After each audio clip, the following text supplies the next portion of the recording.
stream. Which camera's got?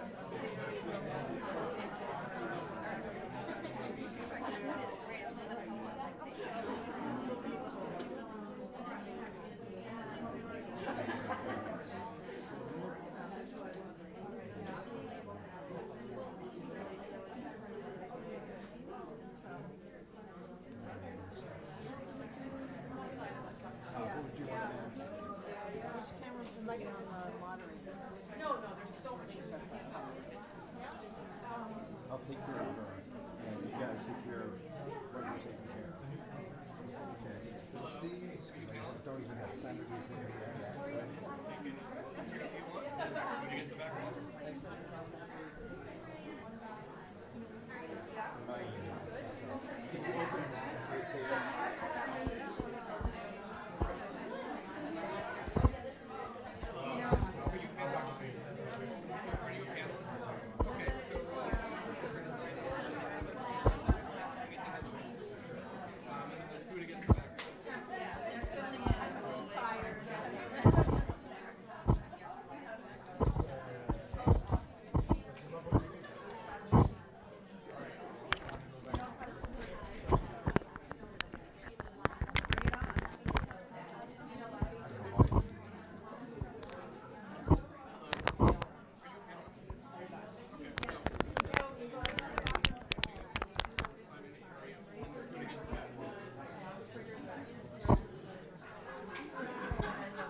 Can you open that right there?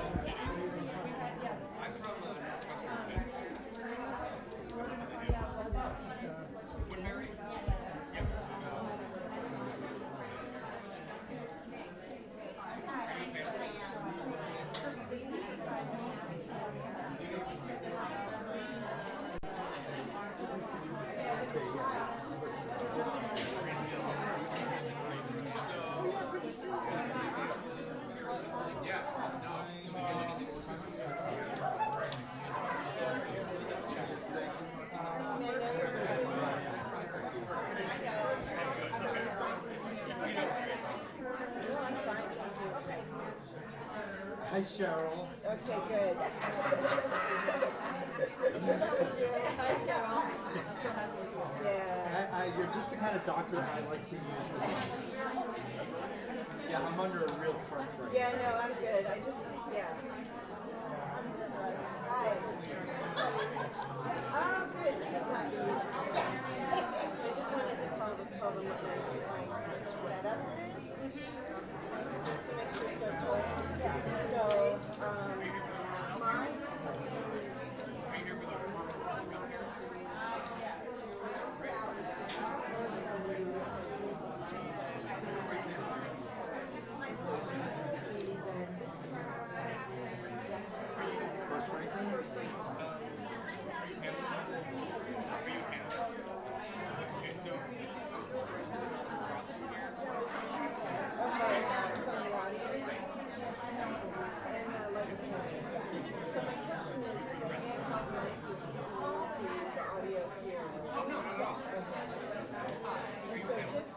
So he has a tendency to move around.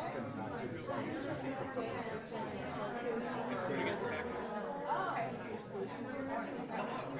what my batteries are. Okay, cool. If you want the sign here.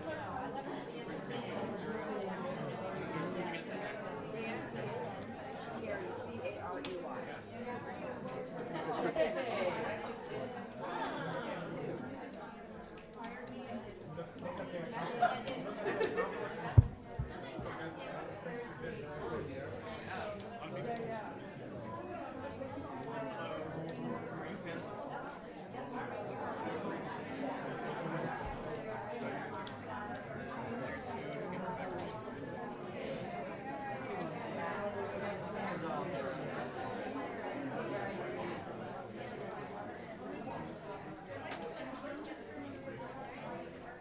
after.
Thank you for watching GCTV's coverage of the Rural Public Health and Healthcare Legislative Hearing. Visit our website at gctv.org to watch a rebroadcast of this program.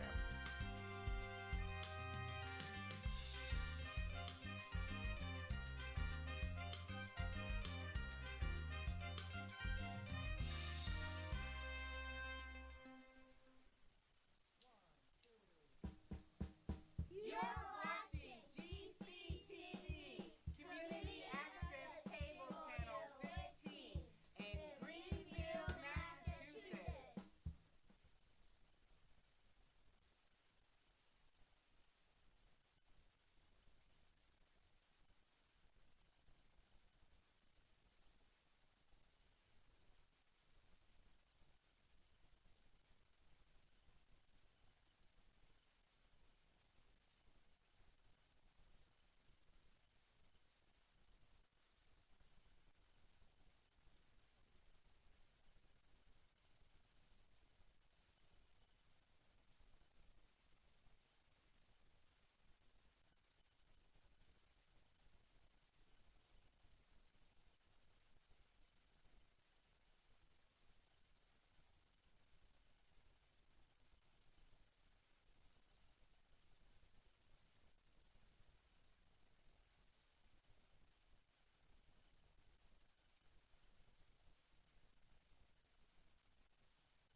You know how legislators roll.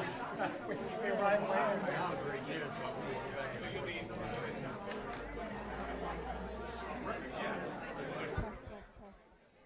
I don't think it's working. Hello, hello, is it working? Can you just turn it up a little bit? The sound up a little bit? Phoebe? Sorry.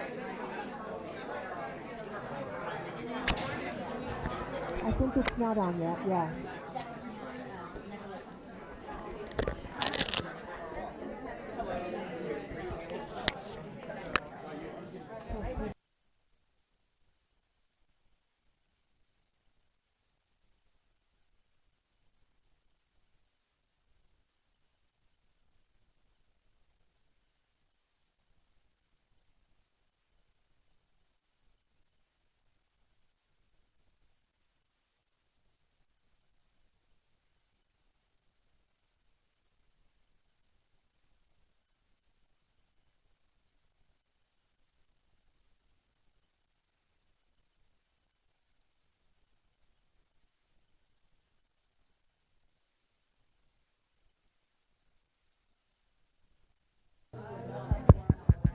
Hello. Hello. Hello.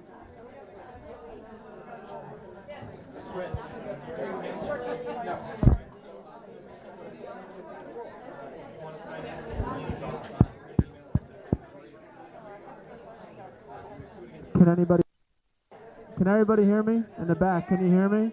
Hello, hello, hello.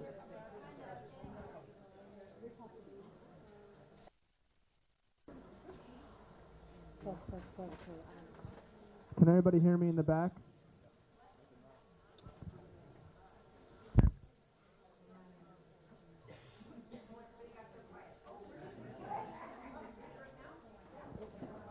Can everybody hear me?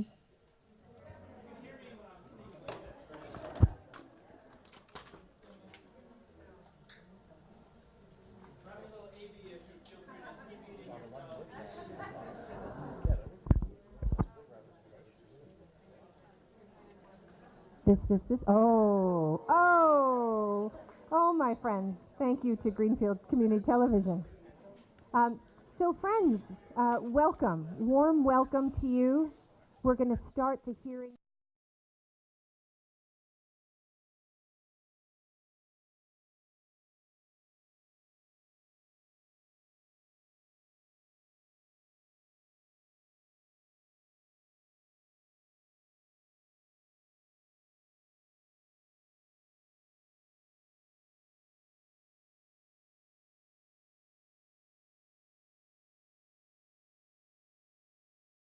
My name is Joe Comerford. I have the honor of representing the Franklin Worcester District in the State Senate.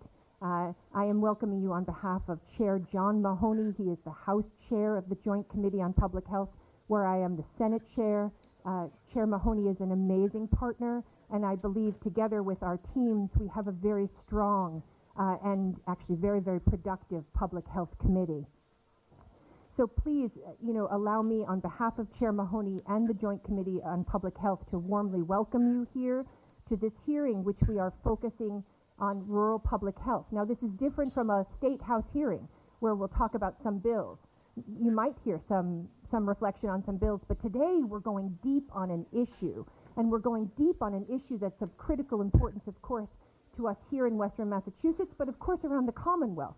And so today will be a mixture of the issue so that our public health team can focus in, and so that the leadership in the House and the Senate can focus in on this critical issue and use it as a lens for us when we make policy, when we make budget decisions, to use the ideas, the challenges, and the opportunities here in Western Massachusetts as a lens, to make sure that we're always thinking, when we're thinking healthcare, we're thinking, how does that square in rural Western Massachusetts or rural parts of the Cape, as we'll hear.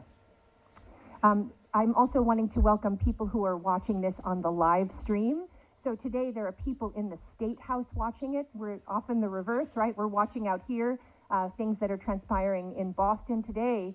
Boston staff and colleagues are watching what happens here. Please let me say how delighted I am to be joined by Representative Dan Carey. Senator Adam Hines is on his way, as is Representative Natalie Blais. We are joined here also with staff from Senator Ann Goby's office, Senator Jim Welch's office, Representative Sabados's office, I believe, or on their way, and Representative Whip's office. We also have incredible staffers and leadership from Chair Mahoney's Public Health Committee. So we have Eric Mayberg here, and we have Kate Alicante here, who are part of Chair Mahoney's team in the State House. I also have a team here. General Counsel Legislative Director Brian Rossman is here, and we also have what we call Public Health Fellows. I call them the Brain Trust. We have Grace and Samine, Olivia, Mike, and Maria, and my staff Constituent Engagement Director, Sam Hopper, who I have no end of gratitude for Sam. I want to do a huge and big, passionate shout out to Phoebe Walker and Linda Dunleavy from the Franklin Regional Council of Governments. What you're seeing today is really a mind meld of Phoebe and Linda and the public health team. It's also made possible thanks to donations from, we're feeding you today, thanks to donations from Bay State and Cooley Dickinson. It's important to have food at public gatherings. We don't do that in the State House, but we can do it in Western Massachusetts. And on that topic, oh, please eat, because we did, although we didn't dream that we'd get this room this full, we did order food for as many of you as who are here.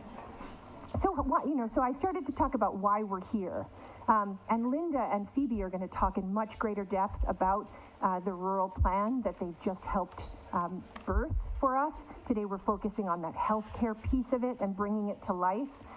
We're going to hear about the challenges and the opportunities in more than 170 rural communities in our Commonwealth. I have 1 minute. And so the Massachusetts Rural Advisory Commission just created this rural policy plan. And we are bringing this public health articulation of it to life in this hearing, again, so that we in the Public Health Committee can make informed decisions based on what we hear today, based on the Rural Advisory Commission's plan, based on what you say and your questions you ask, and the comments you make, based on our amazing panelists. So again, this is a complete collaboration. This delegation, the agencies and organizations represented here on the panel and in the audience, you are what makes our region incredibly special. I will say that we may be small in number out here in Western Massachusetts, but we are mighty in impact in Boston, and that is because we have a delegation that wants to work together.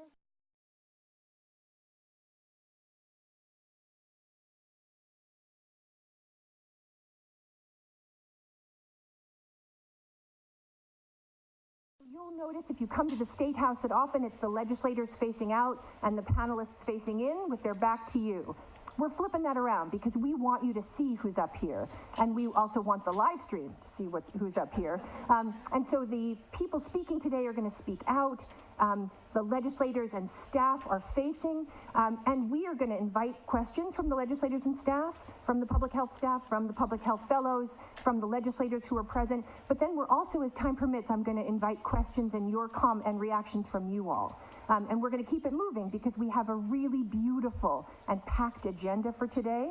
So that's one of the ways. So we're going to flip the direction and we're going to invite your participation in the hearing. Again, different than what you might be expecting from Boston. We have 5 panels today, and each of the panels, thanks to Grace, will stay on time because we're going to be really careful about the time so that you all will get to hear as many people as you possibly can. So we're going to stay on time, including me. And just one little bit of housekeeping. In addition to the food, please just know that there are bathrooms right out here. Mike in the back is part of our Public Health Brain Trust, and Mike will answer any questions or logistics. Sam is here up front, also able to answer any questions or logistics. We are live streaming from the Senate page, so if you want to help boost the signal of today's hearing, you can, and First and foremost, thank you to GCTV for making this possible. This is no easy thing to do, to live stream a hearing. You can share from the Senate page, or you can find us on Twitter. And that way, not only will the people hearing in Boston hear us, not only will we put together a report, which we will, which we'll send throughout the building, but you can help be the kind of booster that we need. So, without further ado, I'm going to welcome up Linda Dunleavy, who's the executive director of the Franklin Regional Council of Governments, and Phoebe Walker. They're going to talk to us to kick us off and lay the foundation from this Rural Advisory Commission and talk about the process and how today fits into this much larger, much more vigorous piece of work to get the kind of regional equity for our regional communities and our rural communities that we deserve. Linda.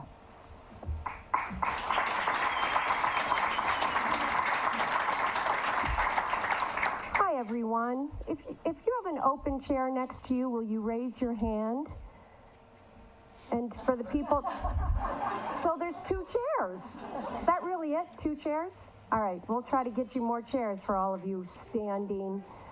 So I'm going to tell you about the Rural Policy Plan. Phoebe's going to get into more depth on one of the chapters, public health and healthcare. And what I'm going to talk to you about is the Rural Policy Advisory Commission, how we created the plan, and give you some highlights. I'll also fly through some demographics so that you're grounded on rural Massachusetts. So, the Rural Policy Advisory Commission was created by legislation in 2015. The mission of the Rural Policy Advisory Commission is to enhance the economic vitality of rural communities.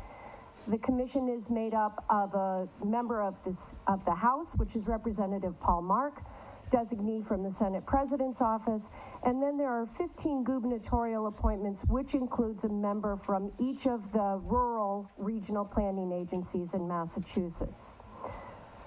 Rural, by legislation, is defined as a community with a population density of less than 500 people per square mile. It is the green towns on the map. That's 170 communities, which makes up 59% of the land area of Massachusetts, but only 13% of the population of Massachusetts. And let me tell you briefly about some demographics, and I'm going to flip through two slides from now there. I'm going to fly through these, so let me orient you to the map. The blue-gray color means less than the statewide average. I would call that orange salmon is about the statewide average, and the rust color is over the statewide average. And if you look at Franklin County and Berkshire County and out on the Cape, you'll see that population is declining in the most rural areas of Massachusetts. In these same areas, our population is growing older. Median income is higher in eastern Massachusetts. The communities in Rust have a median household income of $88,000. The statewide median income is $68,000. Franklin County is in the unenviable position of, for more than 3 decades, having the lowest average wage per job of only $37,000. By and large, housing costs are lower in rural Massachusetts, but this is certainly not the case in the southern Berkshires and the Cape and Islands. Median house price in Massachusetts is about $300,000. Median house price on Nantucket last year was $2.2 million, which is a huge problem for the Cape and Islands. Attracting workforce is the issue on the Cape and Islands. And while some of our housing is cheaper, when you combine housing and transportation costs, rural costs are higher. Because we have limited public transportation, rural households rely on having vehicles, maintaining and paying for vehicles. A median household income in Berkshire County, 54% of their total income is spent on the total cost of housing and transportation, compared to only 38% in Suffolk County. So what did we try to do with the rural plan? We tried to be succinct. It's 100 pages. Kind of succinct. We tried to identify the assets and challenges in rural Massachusetts. We identified best practices that are occurring in Massachusetts or the country, and then really our focus was to develop action-oriented recommendations that would make changes to policy, to regulation, and to legislation. Our process and timeline, we were challenged by the Legislative Rural Caucus to try to have the plan done for the beginning of this legislative session. We started by holding 10 meetings throughout rural Massachusetts in the winter of 2018 to make sure that we were focusing on the right things. Thanks to contributions from all 13 regional planning agencies, and thanks to the legislature and the governor for supporting district local technical assistance, we got funding to create this plan and were able to hire a consultant that helped oversee the creation of the plan. We held 25 stakeholder meetings involving hundreds of stakeholders across all 15 focus areas over the spring and summer to create the plan. We launched it on October 2nd in the State House. I left for vacation on October 3rd. So what are some highlights? First, let's quickly address that rural Massachusetts has very strong assets. We have landscapes and that encourage outdoor recreation and tourism, and that is true from the Cape and Islands through Western Massachusetts. We are fully participant in the small-scale farming and recognizing the value of local food and local beverage product production. We have strong small businesses and strong economic sectors. Hi, Senator Hines. Really subtle entrance. Hi, Representative Blay. Come on up. We have strong small businesses and really strong economic sectors, albeit different from the sectors that are important in the 128 and 495 belt. Agriculture, aquaculture, forestry, creative economy, strong in rural Massachusetts. Because we are small, we are particularly good at problem solving, at innovation, and at collaboration, more so than our suburban and urban counterparts. We have land that acts as the lungs and food basket of Massachusetts, and with careful planning can help with the housing crisis in Massachusetts. I have 1 minute. Okay, and we have a quality of life that attracts a lot of people. But we also have really serious challenges. Demographic trends, our single biggest challenge. We have declining population and we're growing older. In Massachusetts, the average percent of people over age 65 is 15.5% of Massachusetts. In Chatham, it's 39.4%. We rely on our road and bridge infrastructure. We do not have public transportation, and yet so many of the state funding formulas are based on population, which means we get less money to maintain our roads and bridges.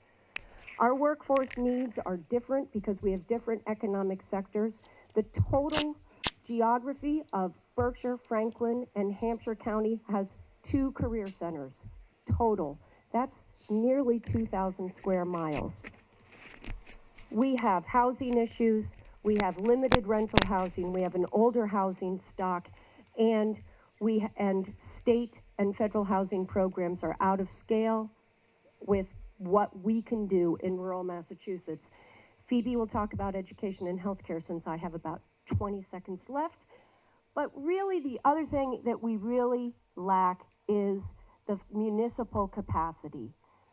On average in Massachusetts, state aid makes up 20% of municipal budgets. In Franklin County, because the funding formulas are based on population, it's only 16% of our budgets.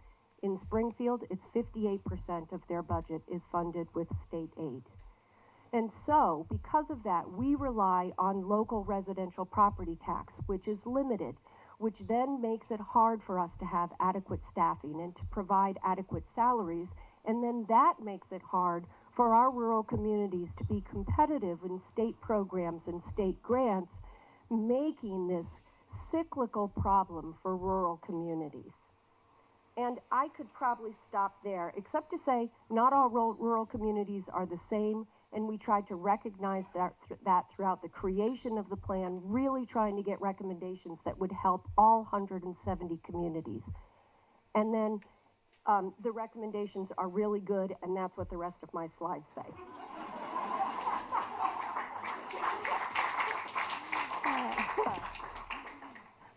If you want to see the recommendations and haven't already, we do have some hard copies, and the entire plan is available digitally online if you go to the www.FRCOG.org. So I'm here to talk about the public health and healthcare recommendations, which is the thing that the Public Health Committee is having a hearing about. Newly arrived folks, you can get food, it's okay. So what we did, we followed a very similar sort of process that Linda just laid out. We had hearings across the state. We met with different stakeholder groups. We gathered all kinds of data, and we came up with a bunch of lists of the challenges that are very familiar to everyone in this room, and a bunch of recommendations. So I'm not going to spend a long time on the challenges because literally I am looking at the experts who told me what the challenges were. But they can be summarized as a major shortage of nearly every single kind of healthcare provider. And the fact that, as Linda noted, we're aging significantly more rapidly than our more urban counterparts. The opioid crisis hitting us worse. At this point last year in Franklin County, people overdosed at a higher rate than they did in Boston. So we are not done with that crisis, even as the arc is bending statewide. There's certainly a real challenge for us in terms of our local governmental public health infrastructure, and you'll hear more from me and some of my colleagues on that at a future panel coming up. And then there's the whole challenge we face in terms of emergency medical response, which has many different threads, but is a real crisis in many of rural communities in terms of how long it takes for someone to come to your house when you call 911, what their training is when they get there, how frequently they've done that kind of work, and what that means to your health outcomes. And then lastly, the higher rates of mental health and substance use disorders and sexual and domestic violence assaults that we see in rural communities. So that's sort of the summary of the challenges that you're all working with. And then moving on to our, just to give you a sense of how that bundles up, this is the rural death rate and the percent to which it exceeds the urban death rate for different things in New England. So that's sort of the summary of all of the outcome of all of those different factors playing together. Go ahead. Okay, so we made a couple bundles of recommendations. Knowing many of you are here to speak to that, I am not going to read these, and also I don't believe in reading slides. But essentially, we looked at a set of existing legislation that we hope will pass in this session. And these run the gamut from sort of scope of practice types of legislation to changing things with rules around ambulance, and also passing the, what's it called, passing the SAFE bill to create a much improved local public health infrastructure. So we've got a bunch of legislation we'd like to see passed in this session. And we'd like to see a lot of things funded, unsurprisingly. And so that's the second category of things we asked for. Hopefully at least 50 of you got a copy of all the recommendations chapter when you walked in. And I can make more after I'm done talking. So that includes, as you can see, a bunch of different things many of you are here to talk to, but essentially look at the things that are missing in rural communities because their state funding has ended or because they never had any. Or things that are working really well but could stand to be implemented broadly across Massachusetts and rural communities. So that's also a section of the report, which I won't get into, but you can see when you read it. Okay? And then we had a list of other recommendations, so that are not necessarily about legislation that needs to be passed or funding that needs to be had. And those, again, look at how are we going to get a more robust public health workforce here? And that can be everything from doctors to nurses to community health workers to phlebotomists to you name it. We have a hard time for folks here going to get that training, and folks from here, and attracting folks from outside of here to rural communities to do that work. So there are a number of recommendations that focus on changing that dynamic. And in particular, a bunch of other ways to support the incredibly fragile public health infrastructure we have here, and healthcare infrastructure, including our community health centers. There's, as I already mentioned, there's this thing called DPH, the DPH's Community Paramedicine Project, which is a way that public health services could maybe be augmented through ambulance services, but it's quite expensive and hard for rural communities to access that. And then there's some great work being done around the state. Locally, I'm thinking of Deerfield, doing some age-friendly planning around how do we actually turn this from something we're worried about, the age-friendly, the sort of progression of our aging community, to a real asset. And how do we make our communities better for everybody by making them better for older folks? And that is work that there is state funding out there to do under the Community Compact, and we'd like to see more people doing that work, more communities doing that. And then the last one is really the overall, oh, that was strange. These are all of my slides again.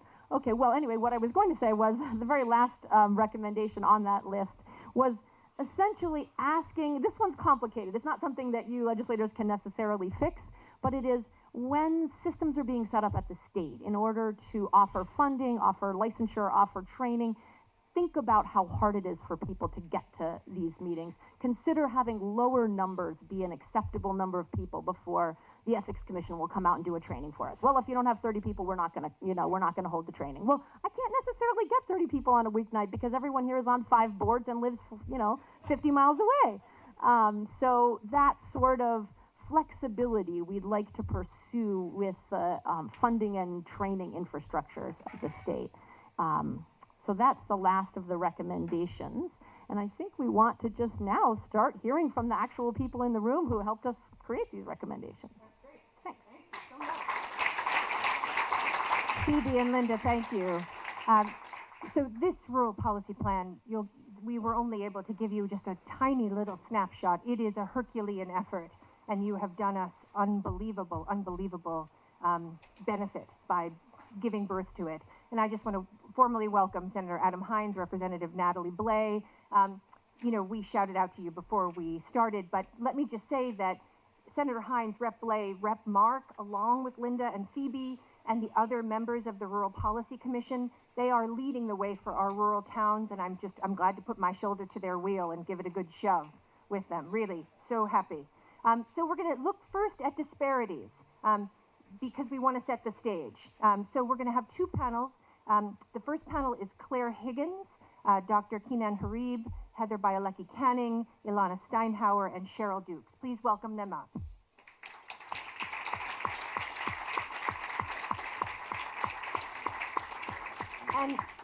And as they're coming up, let me just say hello to the folks who are watching from the State House. You are warmly welcome.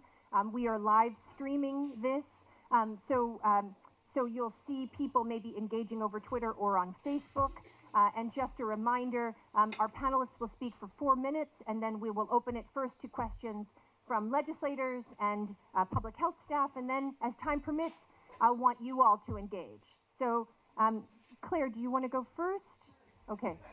Oh, and she just dropped her note, so it's perfect timing. Okay, here we go. Oh, thank you. Hi, everybody. I'm coming from a forum that we held this morning at Franklin County Resource Network's legislative breakfast where we talked about housing and homelessness. So there's a direct connection with what's going on here now and what we talked about this morning.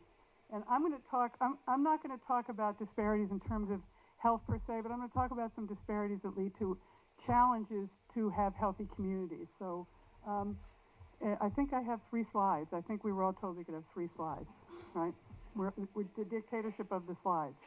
So this is fuzzy, but what I want, and I hope you can see it, but this comes from the Housing and Transportation Index, which is a really fascinating analysis of looking at housing costs and transportation costs together that Linda referenced earlier. This is for Franklin County, and in Franklin County compared to Suffolk County, a moderate income person would spend 64% of their income on housing plus transportation costs versus Suffolk County where it would be 45% on housing plus transportation costs. Now this index has last been updated in 2017, so they're not keeping it up to date, and I feel like this is one of the outcomes that I'd like to see as us push to keep this current, because it's a very telling index. So, but what does that say?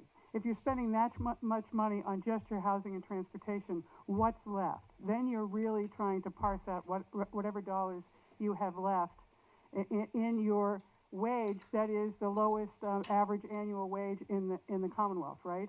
And in the 4 western counties, we have 4 of the 6 poorest counties in the Commonwealth, right? So Hampshire, Franklin, Berkshire, and Suffolk, and Hampden, sorry, are in the bottom 6, along with Bristol. So another has some very rural parts of their county too. So this kind of analysis is really important as we think about how does the state allocate money for transportation? How are we thinking about transportation as a baseline for people to get access to everything they need? And I want to flip that too, because if people have to drive everywhere to get their services, right, that's an additional cost, right? So when the state does formulas for funding agencies like mine, could they instead fund us adequately so we can drive to the people that need the services, as opposed to making people drive to us? There was just the auditor just did a study of the WIC program that showed that there's a part of the state where it takes, that everybody's at least 20 miles from a WIC office. Back in the day, WIC used to have little WIC mobiles that could drive around and go to the clients. They don't fund that anymore, right? So it's that kind of thinking that we need change about. Can you change our formulas so that we can actually get to the people we need to get to? Okay, slide 2. What is the effect of that in terms of actual, let's look at slice this a little different way. Public transportation in Franklin County, a very small amount of people that use, actually over 4% that use public transportation And you see where they are down here? They're in South County, really, where they're right by UMass, where the bus service extends to, right? If you go north, it's a very low number that are actually using much lower number that are using public transportation. Look at Suffolk County. Look at the access to public transportation out there, right? All that purple, that's people taking public transportation to work. That has two effects, though, so I want to go to the next slide, because it actually has some public health implications there too. It has how many greenhouse gases are put into the atmosphere, right? So we are putting more greenhouse gases into the atmosphere, almost twice as much as is happening when you have more ubiquitous public transportation that is more carbon neutral. So there's a public health implication there as well. So, and my time is done. Somebody held up a stop sign.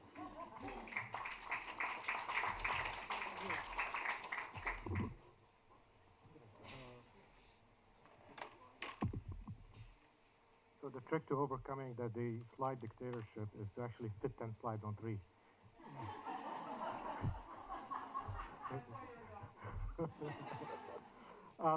I'm really, what I'm impressed by is how we all seem to be reaching the same conclusion. Some of us have talked to each other, but what's really important here is that these conclusions make sense for someone who's been living in the rural community. They understand the challenges here. I want to add to some of the information that you already got from a medical perspective. And the slide will speak for themselves. I'm not going to read the slides as much as just give you the highlights here. We have a very small percentage of patients, 5%, who account for 50% of the cost of healthcare. And this is a much bigger problem in the rural parts of the state, and mainly because patients are older, they have chronic diseases that don't get attended to, they don't have access to healthcare. Healthcare is much more expensive in rural states. Out-of-pocket expenses are about $1,000 extra for somebody who lives in the rural part of the state, and in communities where their income levels are much lower than urban states. So you can imagine the impact, plus the transportation costs that we talked about. So that increases poverty. That increases access to food problems. So this is compounding. From my perspective as a provider, my responsibility is figuring out how we provide access to this very challenging community. This is not unique to Franklin County in the sense that most parts of the United States, rural parts of the United States, have similar issues.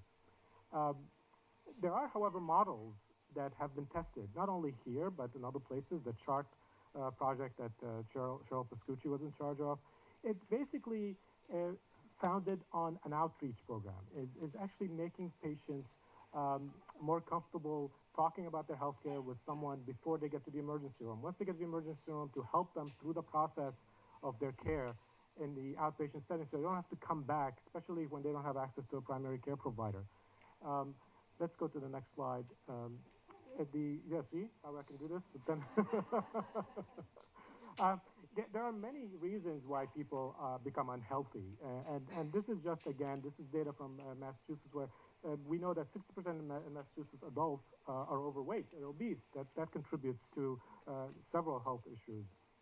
Cancer is a leading cause of death. We know that smoking is a bad thing for people, and they die from it as a result. There are cancers of all types are higher in minorities, mainly because maybe some genetics, but mainly because of inaccess to healthcare. These are the inequities and disparities of healthcare.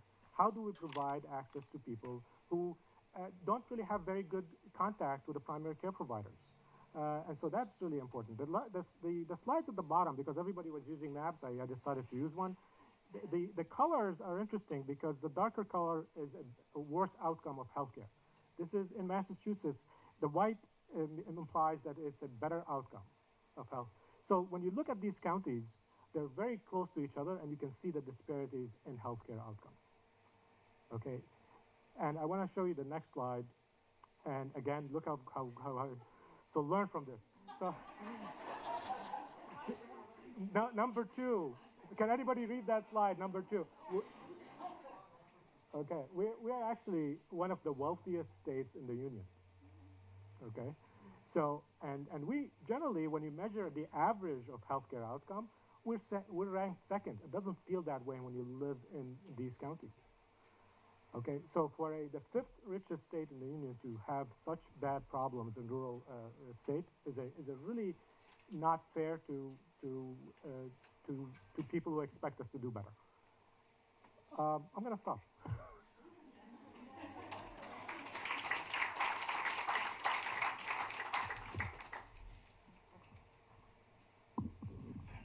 Thank you. I do not have slides. I have a story to share, mostly because I'm not a doctor and could not fit what I'm about to say in 3 slides. So nice job. So I'm Heather Bielecki Canning. I'm the executive director of the North Quabbin Community Coalition. And I need to start by saying a huge thank you to all emergency medical services that are working around the clock right now, and National Grid, and all those folks that are helping to restore power in North Quabbin. As of this morning, 6 of our 9 towns that we serve still did not have power. But what we did have was people stepping up and working together and cutting trees out of roads and making sure that their neighbors and the elderly folks around them were being taken care of. So as much as I am going to talk about disparities, don't worry. I really wanted to talk about the strengths and the pioneering spirit that happened. So if I can make one recommendation that is a takeaway from today, it's to listen to the constituents, because they know what works for their communities, and much of those things are homegrown solutions about taking care of our own. That being said, I want to tell you a story. So there's a young mom that I know. She has a school-aged child and a toddler. And her story is not all that different than ones we hear all the time, but she was willing to give me permission to tell it. She does not have a car of her own. She has an apartment that she is able to maintain thanks to a voucher that she gets from housing. She does not qualify for child care voucher because of multiple things in her situation. And she does work right now. She has a job at Market Basket in Athol, and yay, we have a Market Basket in Athol. Our rising retail establishment, which unfortunately does not pay very well. A lot of those positions, which we desperately need filled, do not fulfill living wage, meaningful employment that so many people deserve. But she is grateful to have a job. She was formerly incarcerated for substance use and has been a frequent user of our North Quabbin Recovery Center. And her job allows her to have time during the week to do the things that she needs to do for her recovery. That being said, she also needs to work nights and weekends to help maintain her living situation. We do not have transportation that runs nights and weekends. And so we have people that do what's right. So there is a woman who was previously an outreach nurse for Haywood Medical Group. She no longer works for that organization. She took it upon herself when she found out that the one barrier to this woman receiving meaningful living wages every week was getting to work on Sundays, because Sundays in a retail establishment like that offers time and a half. So for her, working a Sunday made the huge difference between being able to maintain her quality of life and her children and her access to recovery supports. So she did it. The nurse stepped up and drove her every single Sunday so that she could have time and a half. Oh, that's really, sorry, 1 minute. So as much as there are multiple disparities you heard about in the story I just told you, which was access to recovery supports that only happen during the week, access to transportation, and access to just quality of life when you're trying to just make ends meet. All of these things are not only here in rural America, but they are definitely felt stronger. So her need for family support to watch her children on nights and weekends, her need for an infrastructure around her happens informally. And I think as a state, we could do so much better to support those around her and her to improve the quality of life for everybody.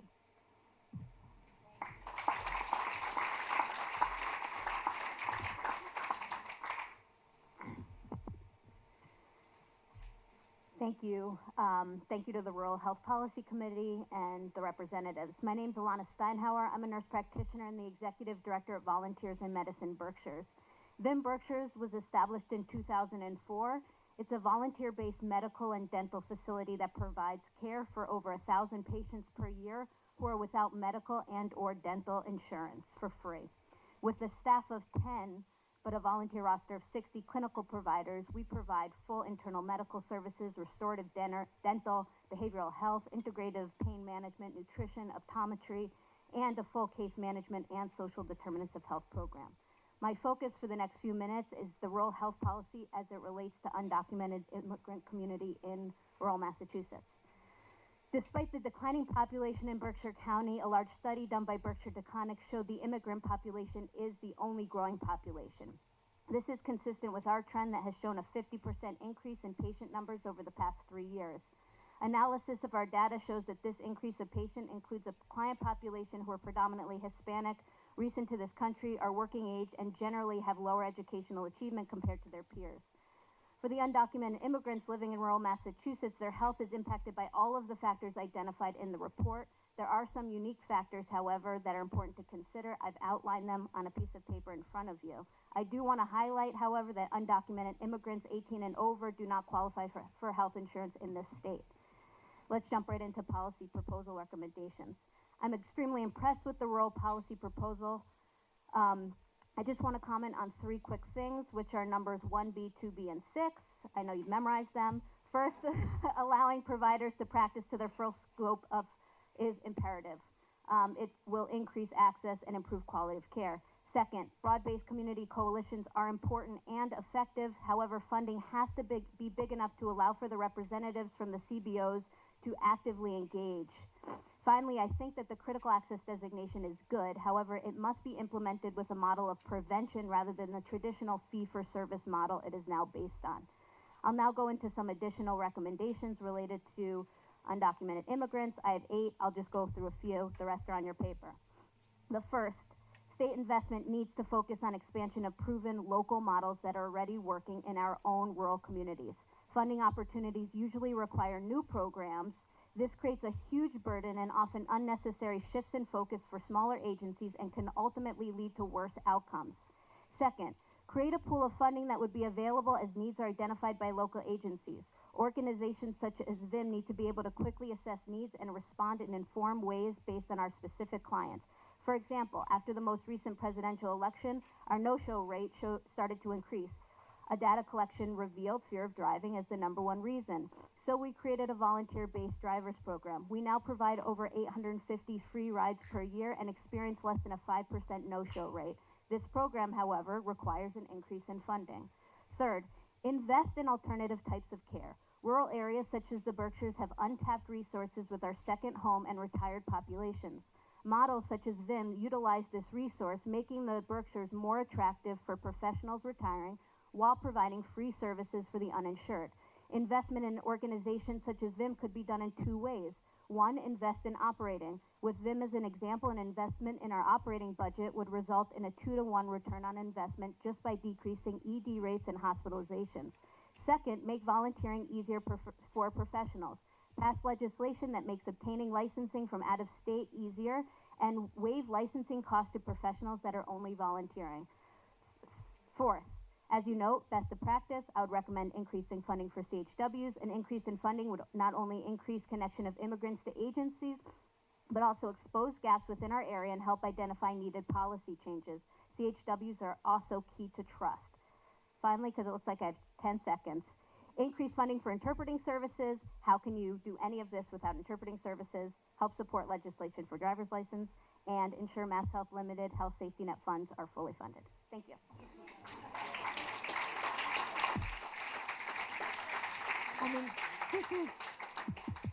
Can you hear me? No?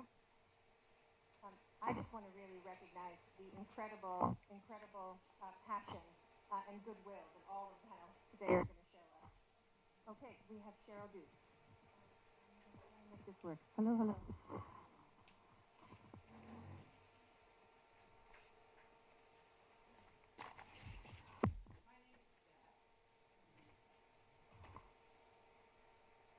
Cheryl L. Dukes was invited to be here today. She is present. She is just not here. Could we all look around the room, please, to see who is in the room? Please. We have the rural policy plan in our hands, and we had an introductory slideshow that demonstrated, among other things, the people who live in our rural areas. Of all of the slides, I believe I counted 3 people of color. How many people are in this room? I was invited, Beth was invited to be here with you today because Cheryl L. Dukes does not speak to groups of people who are white, about communities of color. With 4 minutes, 3 slides, and unlimited written testimony. Sam, could you go to the Baldwin slide, please? The reason why Cheryl L. Dukes does not do that is because race is a social and a structural concept created by white men, historically, who owned land.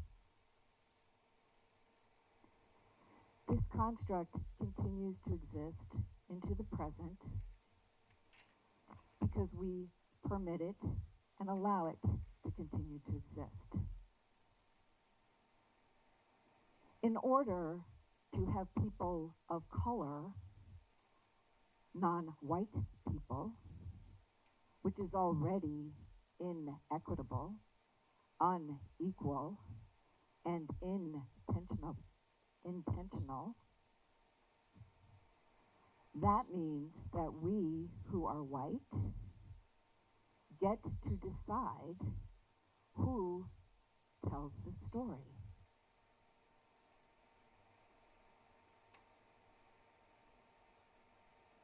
Could we have the Commonwealth slide, please? This slide tells us the story of whiteness in New England and Massachusetts. There are some cultures that believe that we die 3 times. The first time is when we die. The second time is when we are put into the ground and are no longer. The third time is when no one remembers our name. In the Commonwealth of Massachusetts, our indigenous native people, while they seem not to be present here and seem never to be invited to these sorts of conversations, will live on in perpetuity because Massachusetts is the name of an indigenous group of people. We do see, however, above the whole human person that is present in our Great Seal, a disembodied arm holding a weapon.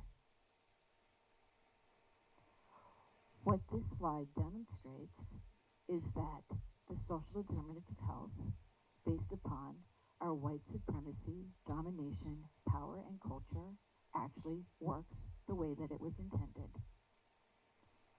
May we have the last slide, please, from Bell Hooks. Cheryl L. Dukes was invited today to speak about, and time is a social construct, so I'll just finish what I have to say. She was invited to speak about what more can and should we be doing to improve health care for people of color in rural communities. What lens should we be using when forming programs and policy? How can we expand upon and or transform the work being done to bring culturally informed means of care to rural areas? We are here. We have always been here. Cheryl L. Dukes, when she was first invited to participate on this panel, told the senator, who she's very grateful for inviting her to come to this panel, that she does not do that.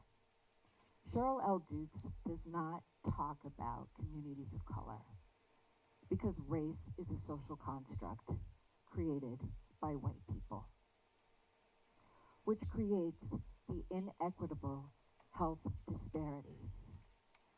And we are not talking about health care, we are talking about medical care, which is different.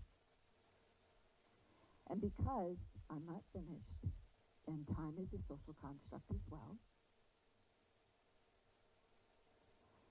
because Cheryl L. Dukes was very clear about not speaking to people about communities of color, because race is a social construct, she invited Beth to come and speak on her behalf.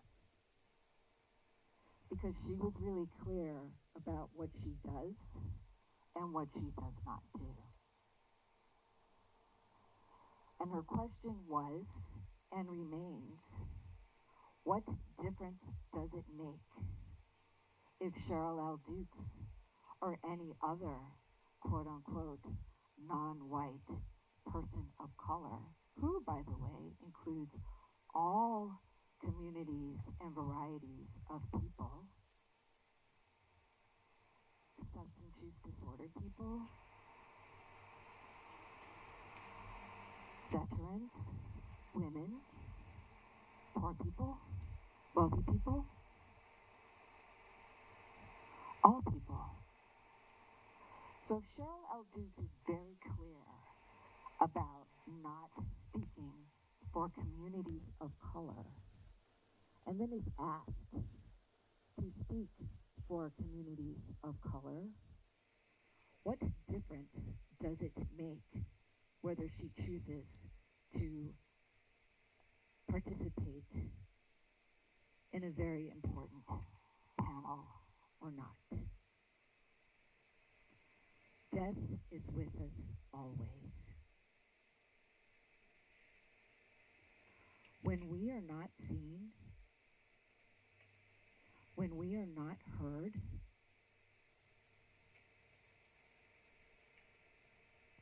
do we actually exist? Cheryl L. Dukes was not invited to be on this panel because of who she is or what she brings to the conversation. Cheryl L. Dukes was invited to this panel because she is a Negro.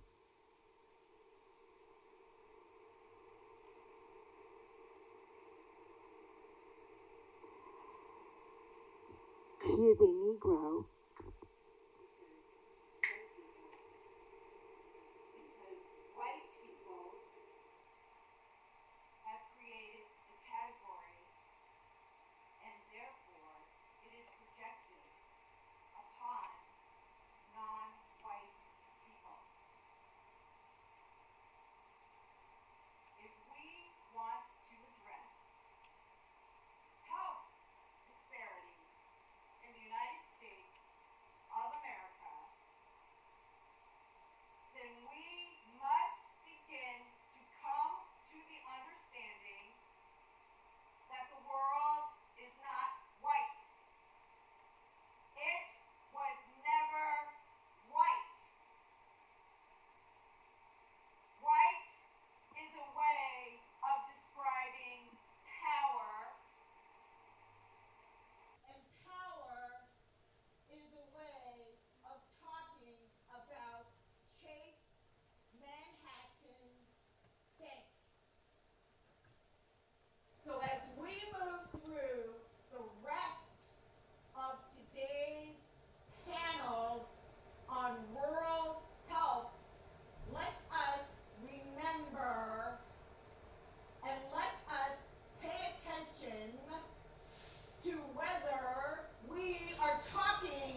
wallet wasn't a cell phone, was mistaken for a gun. I'm now stopping. Thank you very much.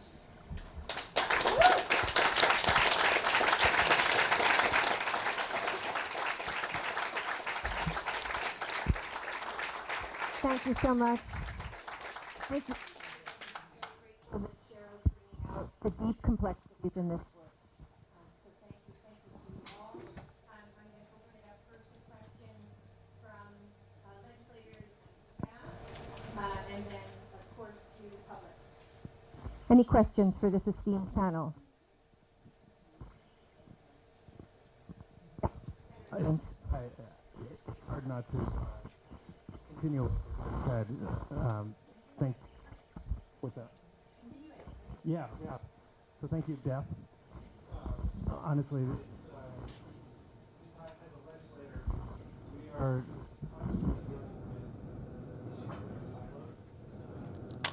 impossible. I think all of us are recognizing that there's a need to be more clear on what land we're on, and be very clear in how we're bringing what you just very eloquently stated to every space that we inhabit. And it's not always easy, and so thank you. Maybe I'll just leave it at that for now.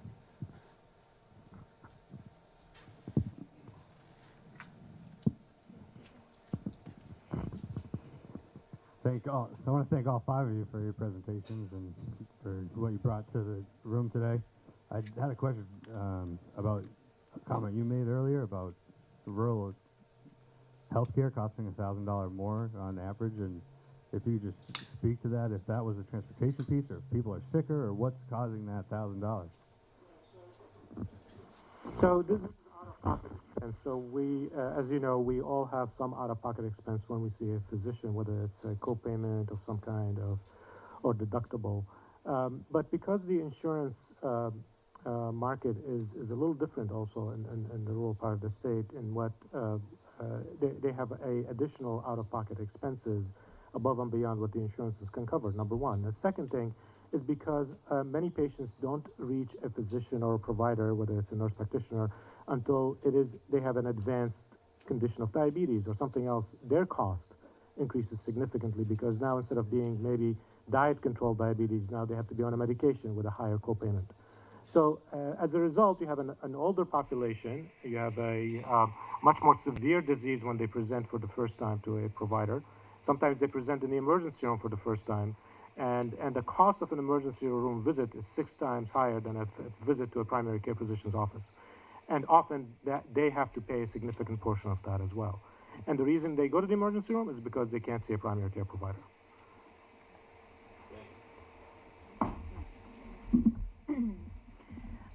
I wanted to add to that because absolutely that's what we're seeing locally. And one of the other things that happens is just the logistics about someone accessing primary care versus specialty care, because there is such a shortage, and Phoebe alluded to this earlier, of primary care physicians.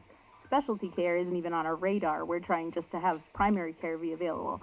And without things like parity with telehealth, and the ability to make sure that specialty care is accessible in rural regions, not only is it much harder to access those things, but you're taking a whole day off work just to travel wherever they are, yet alone any other logistical nightmare things that come into play with that. So the cost is just exponentially more than just that out-of-pocket expense and the insurance bill at the time.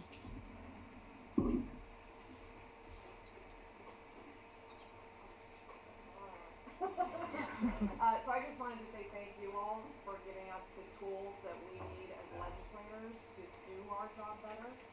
It's not only what is the website, Claire, that you use?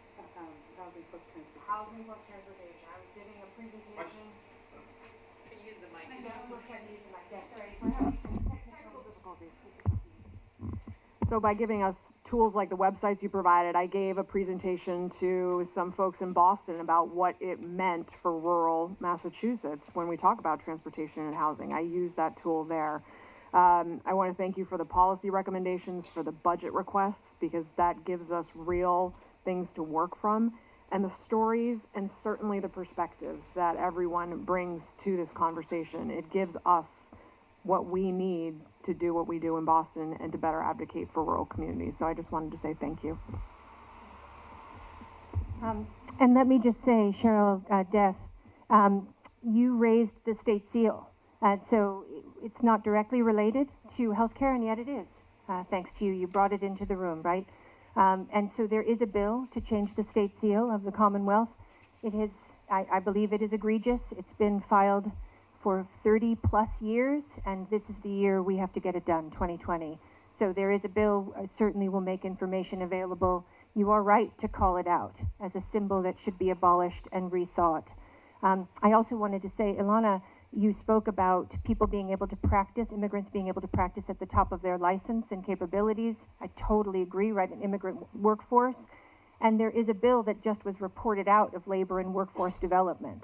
Representative Mindy Dahm and I have it. It's a great and bold and pretty audacious bill that would really change the way that we look at licensure in the Commonwealth and break down real barriers to people, especially healthcare, looking at healthcare, but not only healthcare, break down barriers in the ways we welcome immigrants, new workers to this Commonwealth. It is essential. It's, you know, I think the way we do it is based in xenophobia, fear, and all of those social constructs that keep us apart from each other. This would actually really open it up and say, no, when you come to this community, should you choose to settle in the Commonwealth, we welcome you, and here are all the ways that we're going to make it easy for you to thrive here. So that bill will need advocacy. It's only one step on its journey being reported out of committee. We're going to need really this kind of people power in Western Massachusetts to make it happen. So I want to thank the panel, and we're going to move on. Thank you so much.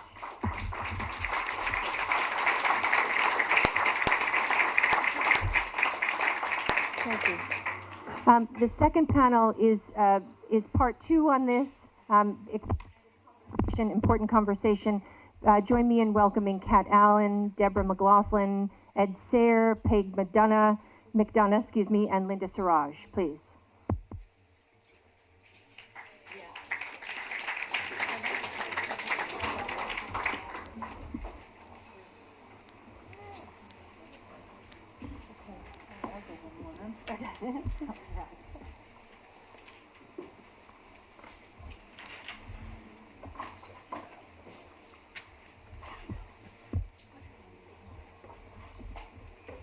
Hi, good morning. Can you hear me? Is the microphone working? Thank you so much for being here and for listening, and for folks that are listening in from Boston. Thank you for being here to support rural health and listen. I am going to speak also to one of Franklin County's strengths and rural community strengths. We've heard already about the strength of collaboration. My name is Kat Allen, and I am one of the co-coordinators of the Communities That Care Coalition of Franklin County and the North Quabbin. Rock stars, yes. It is a coalition that has been operating for 17 years to improve the health and well-being of young people in the region and to reduce substance use, as well as decrease health disparities, increase nutrition and physical activity. So I'm glad to be able to speak about our work in preventing youth substance use in particular today, and also just this is a really important time in terms of, you know, between the opioid crisis, marijuana legalization, and the vaping epidemic. This is an essential time for us to be focusing on and taking action to give our young people the supports that they need to make healthy decisions. Actually above us is a photo of the Communities That Care Coalition. We follow a system called the Communities That Care System nationally. This is an evidence-based program that was developed by researchers in Seattle that has been shown to be effective in reducing youth substance use and reducing youth violence, has a 6-to-1 return on investment, has been studied for more than 30 years, is listed in the National Registry of Effective Policies and Programs, and in the Surgeon General's report on addiction. In general, we know that community coalitions are effective at reducing youth substance use. This is an approach that works As Heather said before, the solutions exist in communities. We have the solutions, and letting communities drive this is really, has shown to be very effective. So we followed, here locally, we followed the National Communities That Care process. We formed a coalition. We conducted a teen health survey, which we've repeated every year for the last 17 years in the schools, all of those schools. We've formed a series of work groups, including now a new racial justice work group. We selected evidence-based strategies that were aimed at our priority risk and protective factors based on our local data. So local data, national research, we selected these strategies, and then we institutionalized these strategies. And I think the next slide shows some of the strategies that we have. Oh boy, I thought they were going to come up one by one. But in any case,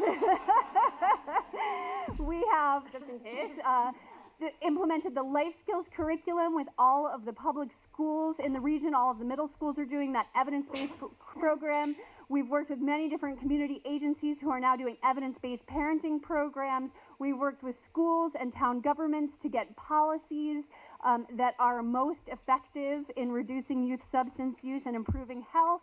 We have done social norms marketing and social marketing campaigns that target parents, that target students. We have events and outreach to parents and young people, and it's a whole variety of programs and practices implemented by a whole range of different institutions in the community. So the next slide shows some of our results.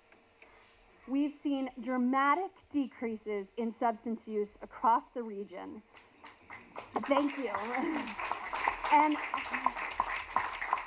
thank you. And I do want to say that these decreases are far greater than the decreases that we've seen across the U.S. and across the state, and that when we look at disparities, the disparities are decreasing as well by race and ethnicity, by LGBTQ youth, by income. So this is really helping to reduce disparities as well. BSAS, the Bureau of Substance Addiction Services, has a $240 million budget, of which $8 million goes to prevention. Massachusetts is one of only 6 states that doesn't put any of its own state money into prevention, only federal funding. And we only spend the minimum required by the federal government, 20% of a federal block grant. So Massachusetts, we know we can't treat our way out of the opioid epidemic or the vaping epidemic or whatever comes next. And we know that prevention works, that community-based primary prevention works. So it's time for Massachusetts to invest in prevention. We have a responsibility to our young people to not just keep putting Band-Aids on the problem or looking at the other way when we are sitting on a cure. So I just want to encourage us to really think about the Medicaid waiver that currently covers services. The new Medicaid waiver will cover services that are currently covered by the block grant. And now is a really good time to look at increasing the amount of the block grant that goes for prevention. And I went over my time, I apologize. Thank you.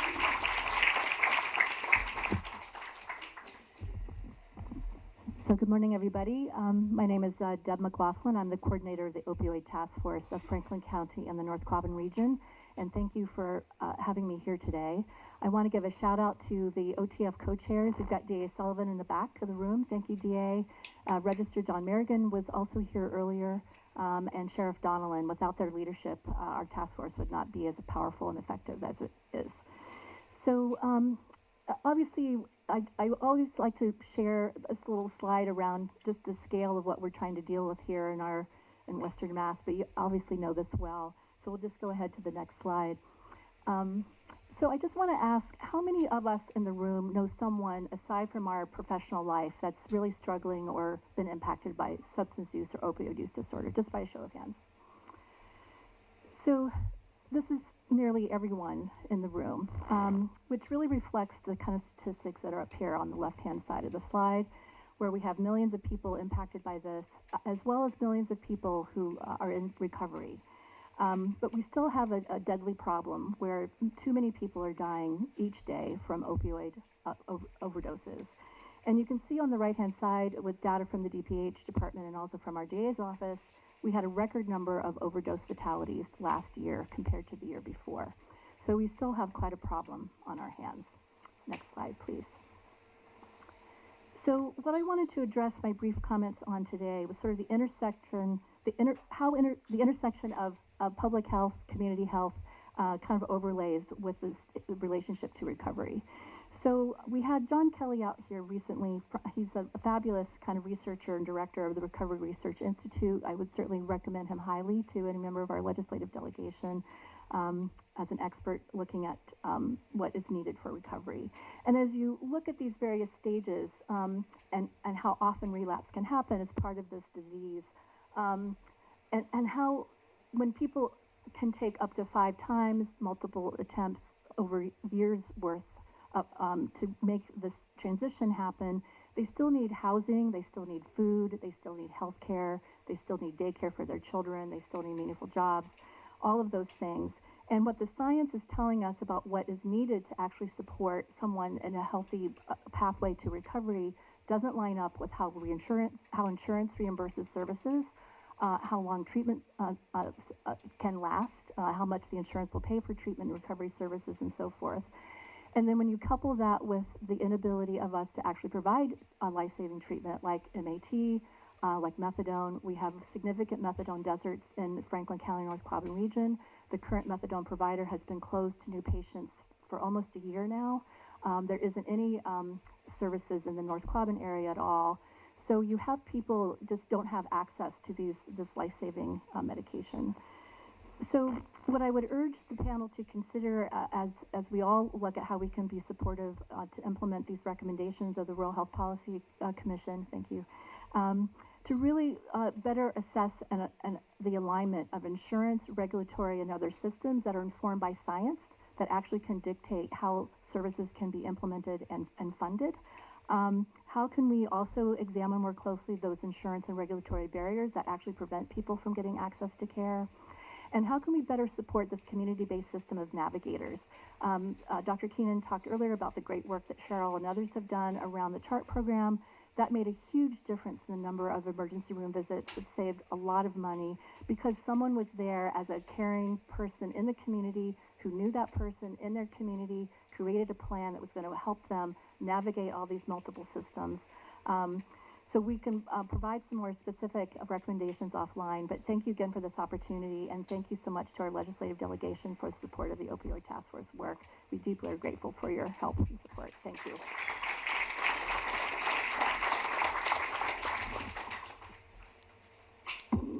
My turn. Thank you. Well, it's interesting, you know, when I read the public health document, I was really, you know, it's interesting to think about how terrible it may be to live in rural places. Lower tax dollars, suicide, depression, domestic violence, racism, and so on. And I think that in some ways we underestimate some of the values and things that we really can offer in rural areas, particularly some of the coalition building and things like that. There's a lot of wonderful things that I think we should really be spending some time and energy focusing on, rather than some of the areas where we need some extra help. And, you know, just a shout out to our urban friends. I mean, sort of the toxic effects of, you know, sexism, racism, and, you know, economic disparity, I think, really weigh on people in every area, not just in rural areas. However, there are some issues that are specifically problematic in the rural areas. And for example, there are definitely fewer healthcare professionals in hospitals. But you kind of expect that since there are fewer people to take care of. And that's one of the reasons why I think the cost is higher, because you have, you know, fewer people to take care of, but you have essentially sort of the same overhead in some ways.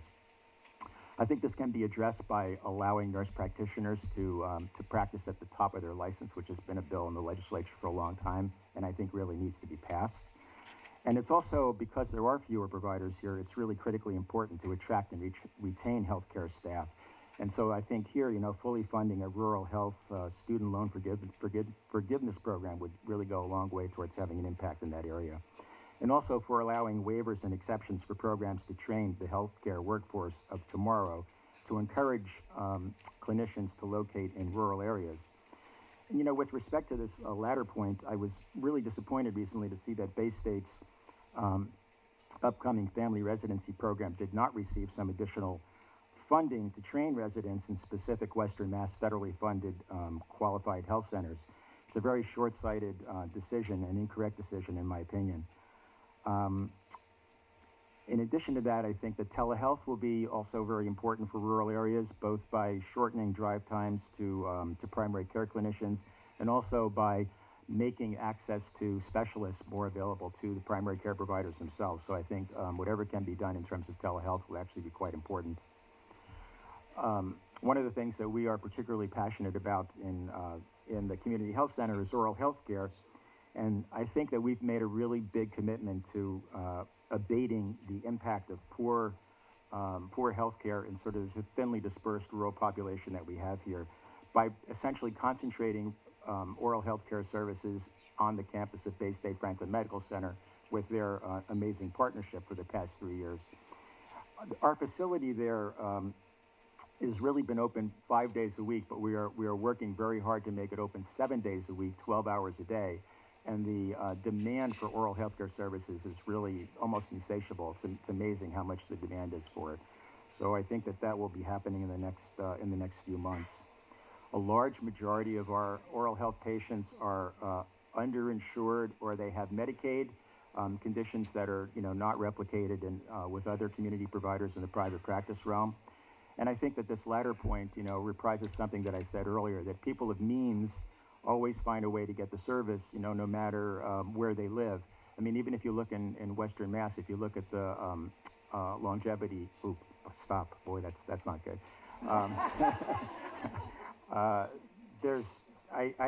I really think that, it's really a combination of building on some of the capacity that we have in rural areas and also trying to fund additional healthcare support services. So, yeah.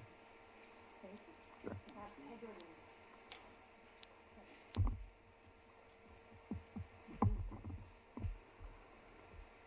Good afternoon. My name is Peg McDonough, and I'm the age-friendly coordinator for Berkshire County. And I'm pleased to be here today. It's nice to see everyone. Thank you, Senator Comerford, and hi, Adam. How are you? That's right.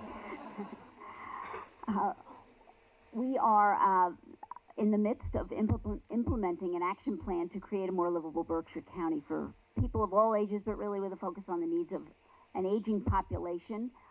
We are the second oldest county in the state after Cape Cod, and we operate under the theory that every young person will soon be an old person, so we really do work for everyone. We are, now that we're actually implementing our action plan, we are now running into the roadblocks and the obstacles that seemingly have prevented our doing some of the things we're trying to do earlier. Of course, we have the challenge that has been outlined by everybody here so far, that we are a community of 32 municipalities, over 950 square miles. We have insufficient communications technology. Remember dial-up? It lives in Berkshire County. We are very aware of distances, and the need for transportation, I can say honestly, comes up in every single conversation we have. In some form or another. Access to health care is a concern because, as you've seen, our disparities are quite great. As a second home community, we have a lot of,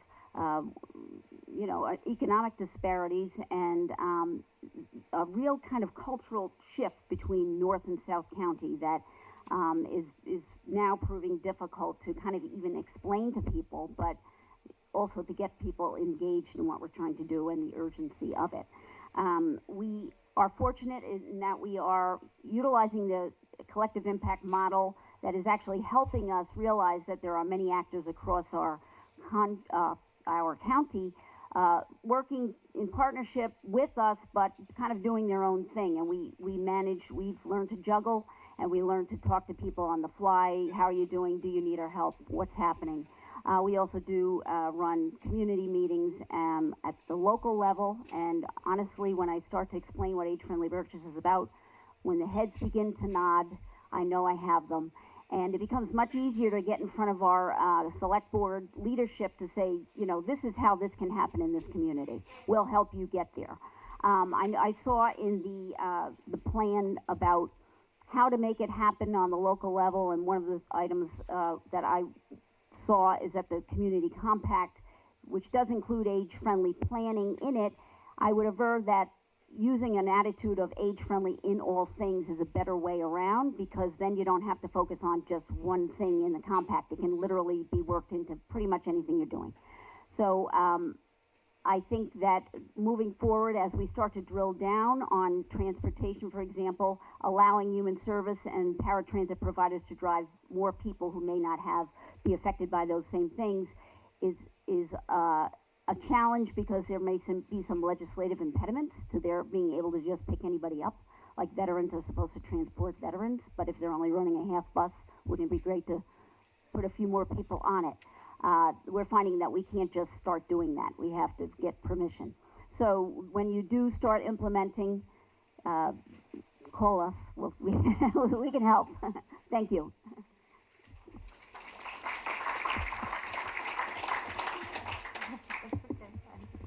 So thank you. I'm Linda Siraj, and I've been asked to speak about recovery coaching. I can't even believe that I've been asked to speak about recovery coaching. I am like, you know, 5 years ago, we didn't even know what a recovery coach was, and here we are on this panel. I'm very, very thankful and grateful, and I appreciate the recognition for recovery coaching. So I've been asked to talk about recovery coaching, how they're trained, how they're deployed, how they're supported in Massachusetts, and in 4 minutes, I'm just going to tell you a couple things, all right? Okay, I think this slide, okay, is, you know, we take a look at role clarity. You know, what is a recovery coach? Everybody wants one, but nobody knows for sure what they are. And so when we think about recovery coaching, you know, we often have ideas in our head about other peer roles we know about. We know about navigators, we know about community health workers, and the role of a recovery coach is a real specific model. The training of the model was developed by CCAR, Connecticut Community for Addiction Recovery. It's the one adopted in Massachusetts as the required training for recovery coaches in Massachusetts. And it begins with a 5-day fundamental training in recovery principles, fundamentals, coaching, skills, a knowledge base. And then recovery coaches go on to take an ethics training. There's a 3-day ethics training that's involved. And then they can, you know, they're often hired or do some volunteer work as a recovery coach, where they get some practice that we really hope is well supervised, and have that experience as they work towards possibly their certification in Massachusetts. In Massachusetts, recovery coaches are required to have 60 hours of training and 500 hours of supervised recovery coach experience, and there's some other requirements that are sometimes a barrier and obstacle to people getting certified in Massachusetts. So we really want to make sure that we're not raising the bar so high now that we are eliminating people who might have that exact lived experience that will so well serve the people they're working with. Okay, so so there's some idea about trainings. We know that training opportunities in rural Massachusetts are limited. The Bureau of Substance Abuse Services provides training in Springfield, Northampton, or Pittsfield, because, you know, that's where the people are. And so I want to talk about a couple of models that have been, oh my goodness, 1 minute. A couple of models that have been worked on. We have, I just completed some work in North Adams, out in Berkshire County, where we trained 25 recovery coaches, and part of that training had a training of trainers component. So now we have 5 trainers out in the Berkshire area, and that was one of those collective impact. The Northern Berkshire Community Coalition supported that training with some funding from HRSA.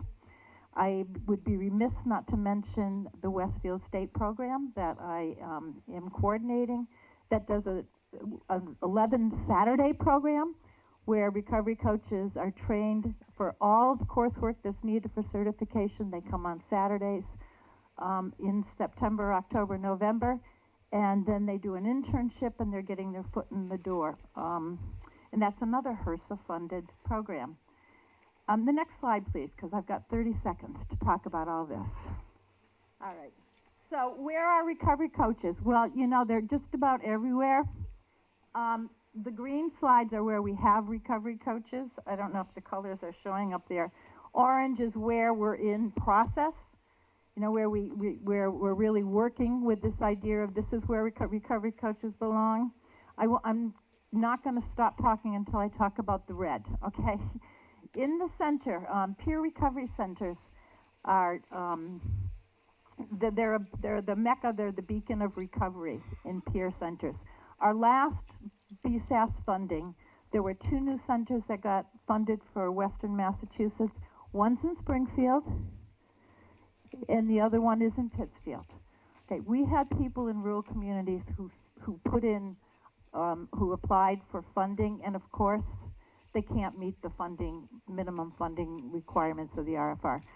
Peer recovery centers in rural Massachusetts do not need $400,000, which is what these centers are funded at. You know, we could do centers in rural Massachusetts for a quarter of that.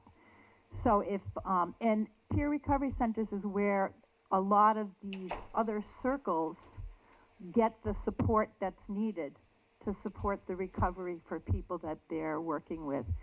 So if we can think about how to find a way to fund peer recovery centers, you know, they're all scrambling for money and they spend so much time looking for funding that they're not doing the work that they're really best at doing, which is supporting recovery for all people. I'm going to stop there because the rest of this would take a long time and we'll have other opportunities. So thank you all.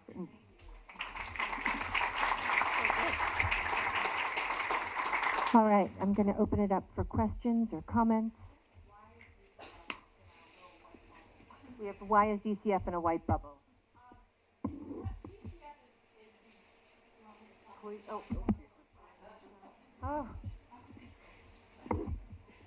DCF is so involved in the lives of many people who are in recovery or need recovery or are seeking recovery, and we haven't got that right yet.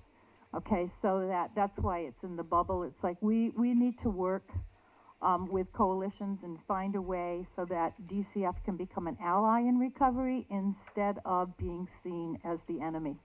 Okay, thank you.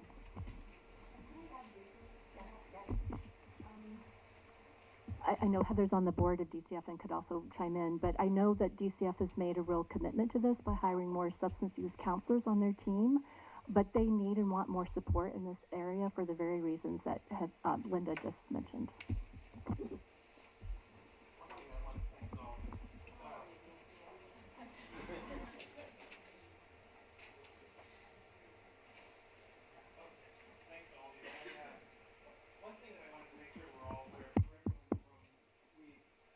Have a vehicle that we kind of, I don't know, identify somewhere in each session. Last term it was the Health Act, and we're going to get that back on track. You might have a better sense of the timing. You do, yeah. Just today, and I got very moved by this because our timing is really good for this hearing. The governor just put out his health care plan just today. So everything that's going to get shared here, we'll be able to take and roll it in with our colleagues in the House and the Senate. So your timing is great. Well, that's a great segue to my point of bringing that up, which is I think we should use this moment, everyone in this room and the 4 Western counties, to be very clear for this vehicle, because we'll have a possibly very different version that comes out of the Senate and the House, and so we'll have real opportunities to say, okay, what is it that we want to change? And this leads to my question. I go back and forth on this in every issue we deal with, whether it's a rural factor for ed funding or rural programming for rural schools, right? To what extent do we need to shift the formula that's applied within, say, DCF programming and other programming and agencies, and when we're looking at the allocation of funds, or is it, do you think we needed a clarified agenda for addressing health in rural areas? And maybe it's both, but I just want to flag that. But my real point is, I think a takeaway from today should be that we are being very deliberate in identifying how we're going to use this vehicle for addressing rural health issues.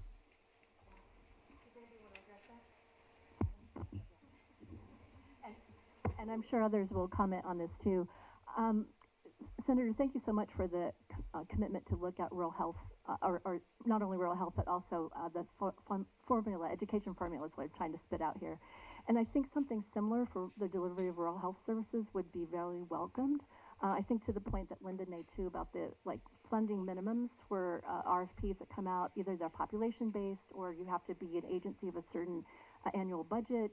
That also kind of rules out a lot of organizations in rural communities, even though they've got the drive, the expertise, and the passion to sort of implement and pilot certain things. So if there were some kind of set-asides like that, you know, that could be more considerate of the rural population, I think that'd be great. And others, I'm sure, have things to add. I just thought of a couple. A couple of things that we've run into with grandparents raising grandchildren is that if the children came to them, say one day of the week they were babysitting, and then all of a sudden they are the primary caregiver, versus if the child came to them through the DCF system, they're treated differently in terms of how they support those children. And I did learn that some of these older adults are losing some of their senior benefits because they are raising children, which doesn't make any sense at all. And some of it is systemic, so that would be something to pay attention to. And the other thing was, I forget, but anyway, that's a good one.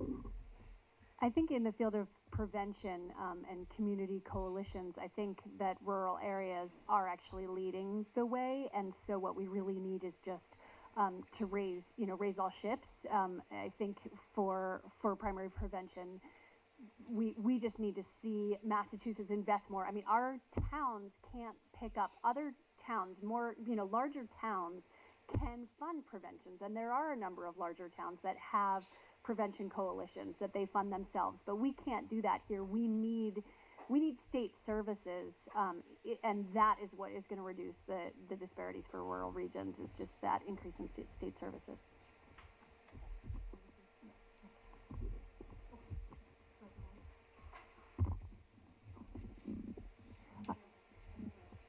Yeah, please. I think actually we can open it up to some questions and comments. Sorry, I know I'm not on this panel.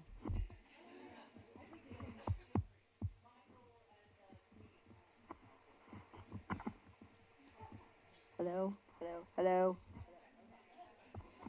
So my role as director of the North Cobb Community Coalition, we are largely funded by a section of DCF, which people don't even know exists across the state, called Community Connections. And it is the arm of DCF looking at Social determinants of health, which is weird to think that DCF even takes that into account, but they do. And they're not within their own entity.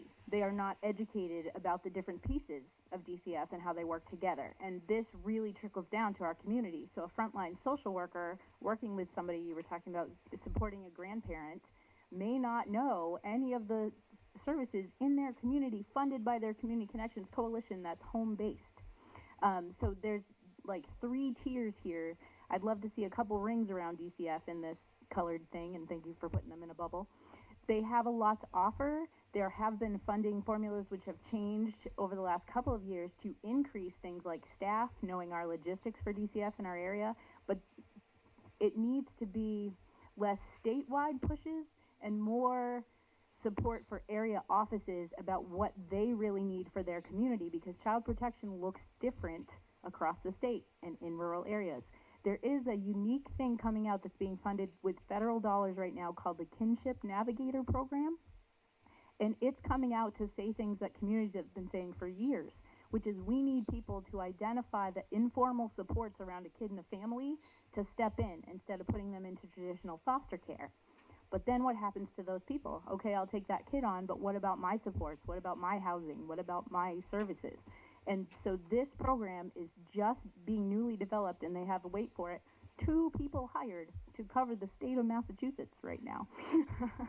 They can't even get from Athol to Greenfield in enough time to do maybe when we increase transportation, right? But their existence is a huge step forward. So this is one of those things where the rubber meets the road, where rural healthcare disparities are really shown in tangible policy work that could be done. If we're looking at supporting kinship at DCF as part of public health, you're ensuring the feasibility for the family to have long-term success.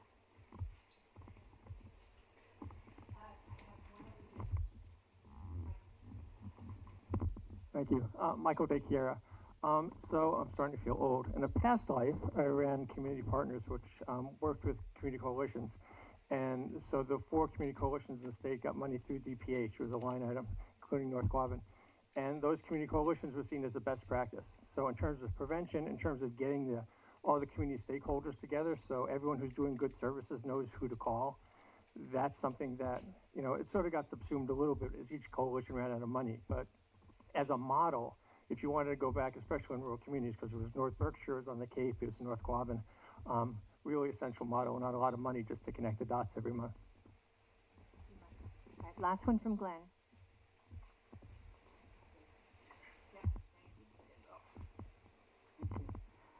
Glenn Johnson, Greenfield School Committee. Went to a presentation by Lynn Lyons, who's an expert at youth like depression and anxiety, and she was noticing a correlation between the social diseases are kind of going down, alcohol use is trending down, sexual transmitted diseases among youth are going down, but the isolation related concerns are going up, so suicidality, depression, anxiety. And I'm just kind of noticing a connection like with rural communities, the increase in isolation, the increase in suicidality that we saw in the first set of slides, and a connection with what was said earlier that, you know, as white people, we had to be extremely cut off and disconnected from each other in order to genocide Native Americans and enslave Black people.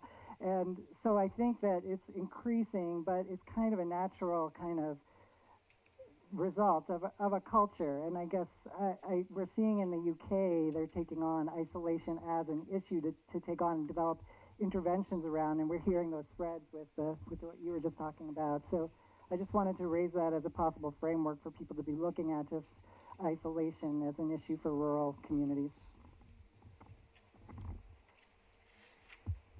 Thank you, Glenn. That's really important, and I'm grateful that you brought it full circle. I want to thank the panel so much.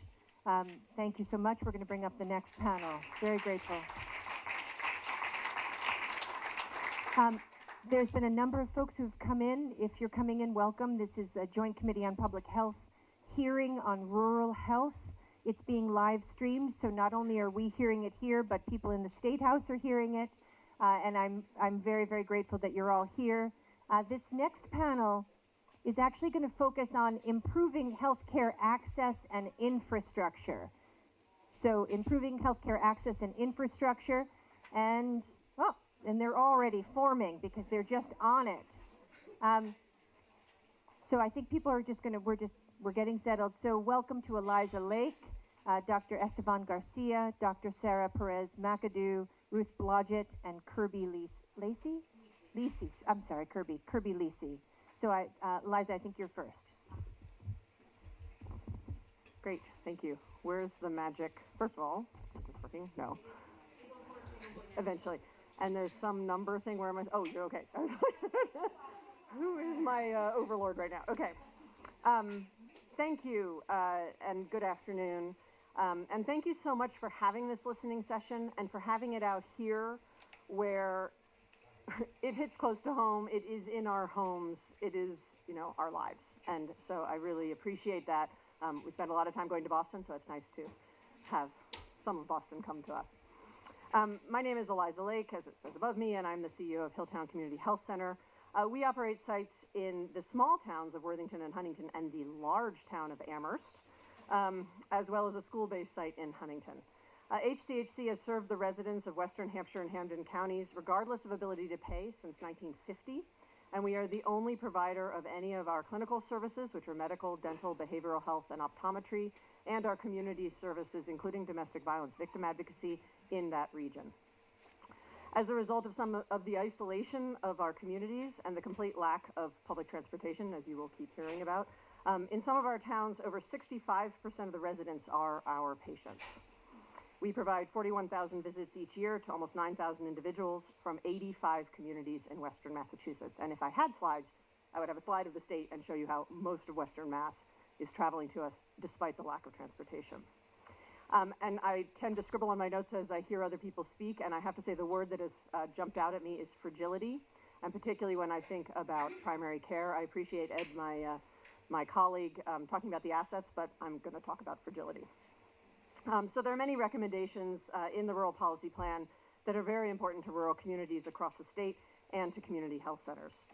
So rural domestic violence funding and the recognition of critical access providers are two of these, but I'm going to talk about provider shortages. And there are a number of recommendations related to provider shortages. So telehealth parity, student loan forgiveness programs, and the expansion of scope bills are all part of that solution. But specifically, I'm going to spend my time talking about the Health Center Transformation Fund. Community health centers are composed of the largest network of primary care providers in the Commonwealth, serving 1 million residents in the state annually. And yet half of Massachusetts health centers face negative operating margins in fiscal year 2019. These organizations are experiencing financial distress that requires relief just to maintain their operations, much less to address the growing challenges of the current healthcare environment. For rural health centers, this situation is compounded by our small size. We operate small sites so as to be geographically accessible to our patients. We operate in areas that cannot sustain larger private practices so that our patients can access care despite the barriers of transportation and geography. Doing so comes at a cost, though, not just in maintaining multiple buildings and duplicated support staff, but in maintaining a sufficient provider base in this time of provider shortages. When a site that has 1.5 or 2 or 3 providers loses just one person, and I keep saying this to my staff, it's one person, the impact is tremendous.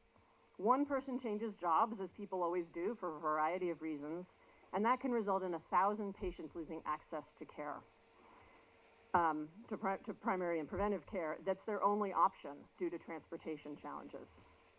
Small health centers will do everything we can to fill in such gaps with existing staff, but these providers all work at other small sites that also depend upon their seeing patients in need. Recruiting a new provider can take as long as 6 months or longer, and while providers have to give 4 months notice, you notice those numbers don't add up. And in the meantime, the health center may have to hire extremely expensive temporary staff, or regrettably, the situation can require hard decisions about reducing hours and cutting services.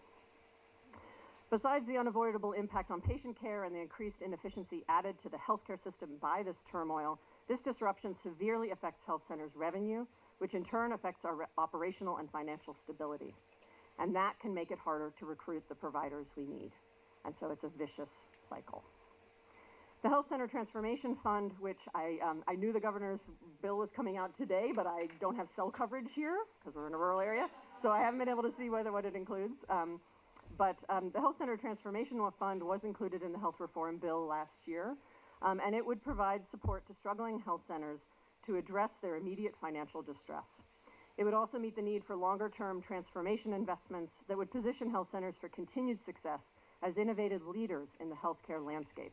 We were the first with community health workers in the primary care, I would say, and doing truly integrated care. We hope that you and your colleagues will support the Transformation Fund in any health reform effort in this legislative session. If all 3 contain it, that would be great, but it is critically important. So thank you again for your support for rural communities. I know you all who are sitting here are very supportive of us, and I really appreciate you giving us this time today.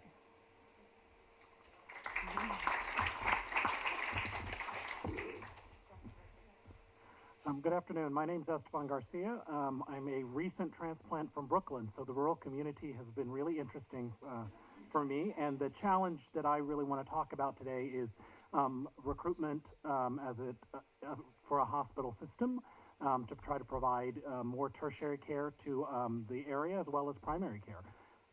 So I'm the Chief Medical Officer at Cooley Dickinson. Cooley Dickinson is a full-service health system. We have both that provides Hampshire County and Southern Franklin County, provides inpatient care, outpatient care, primary care, subspecialty care, visiting nurse association care, and hospice care.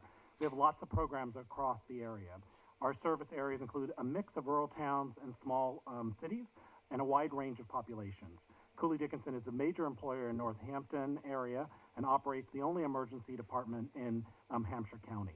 We have an affiliated medical group of 400, and our Cooley Dickinson Medical Group actually has 140 employed providers, 40 of whom are primary care. We have a mix of APCs or PAs and NPs and physicians as well.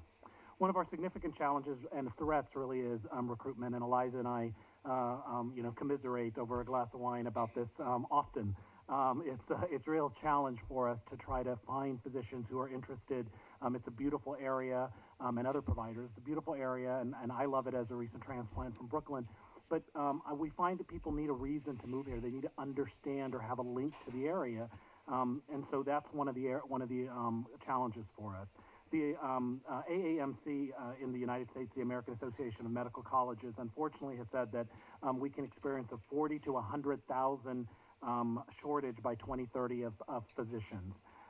Additionally, one of the things that I really am challenged by when I think about this is the U.S. Census Bureau recently reported that there's been since 2000, a 25% reduction in the number of physicians under the age of 50 in rural communities. It's a huge challenge. Our physicians are aging just like the rest of the population, and we're not replacing them. And that's a real challenge for us. Over that same time period, this study found that there was a 3% growth in rural communities of physicians, but a 12% growth in urban communities. So again, a huge challenge for us. And it's estimated that by 2030, our communities will have 1/3 less access to primary care than other communities in urban areas.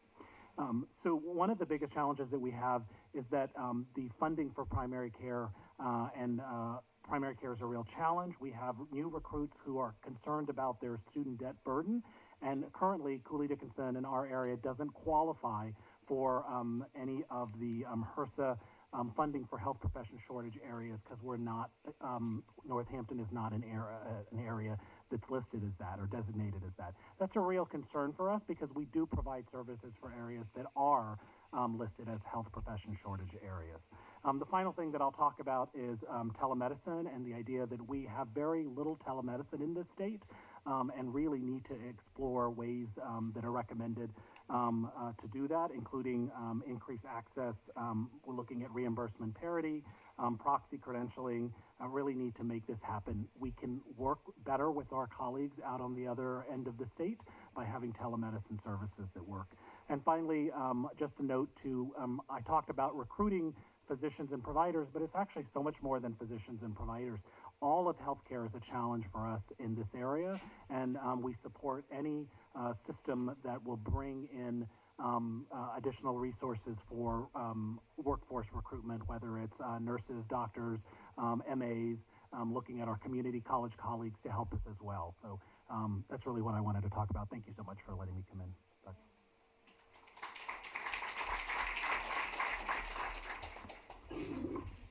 Thank you.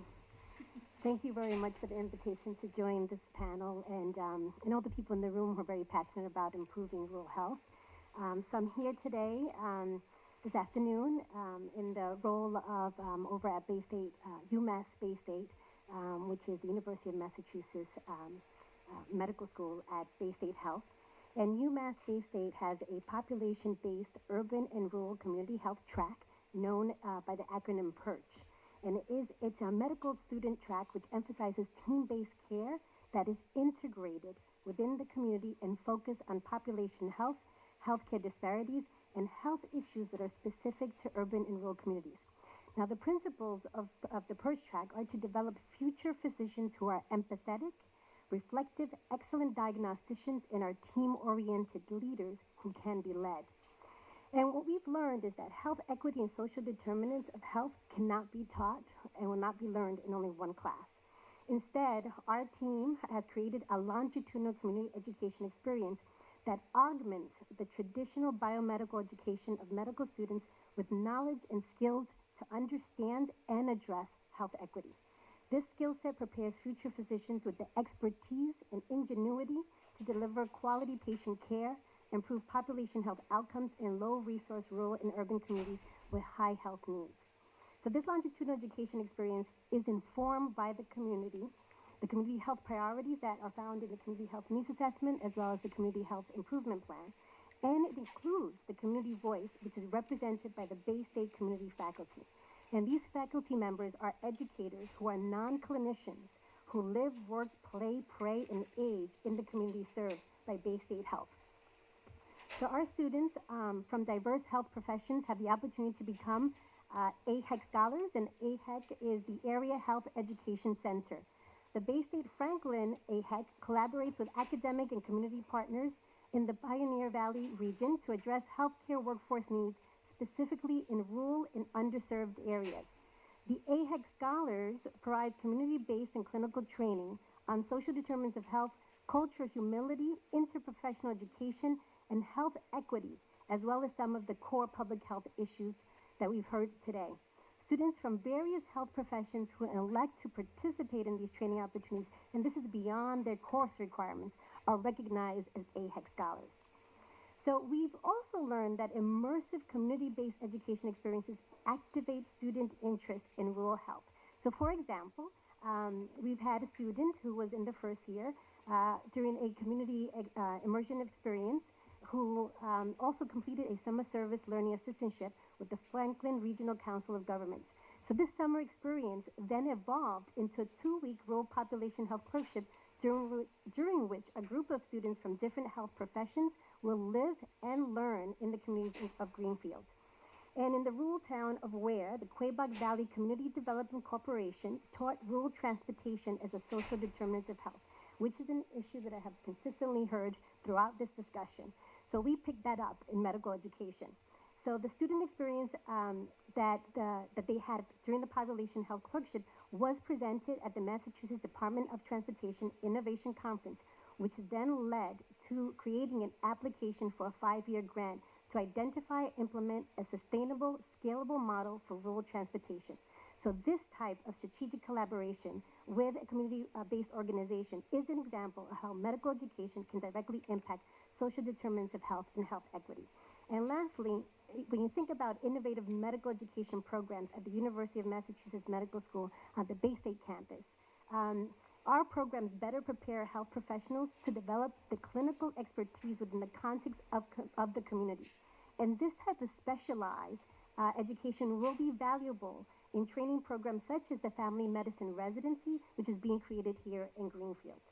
Frequently, how doctors are educated and trained is how they will practice. So a doctor who is educated and clinically trained in social determinants of health and health equity may be more likely to utilize these skills in their future practice.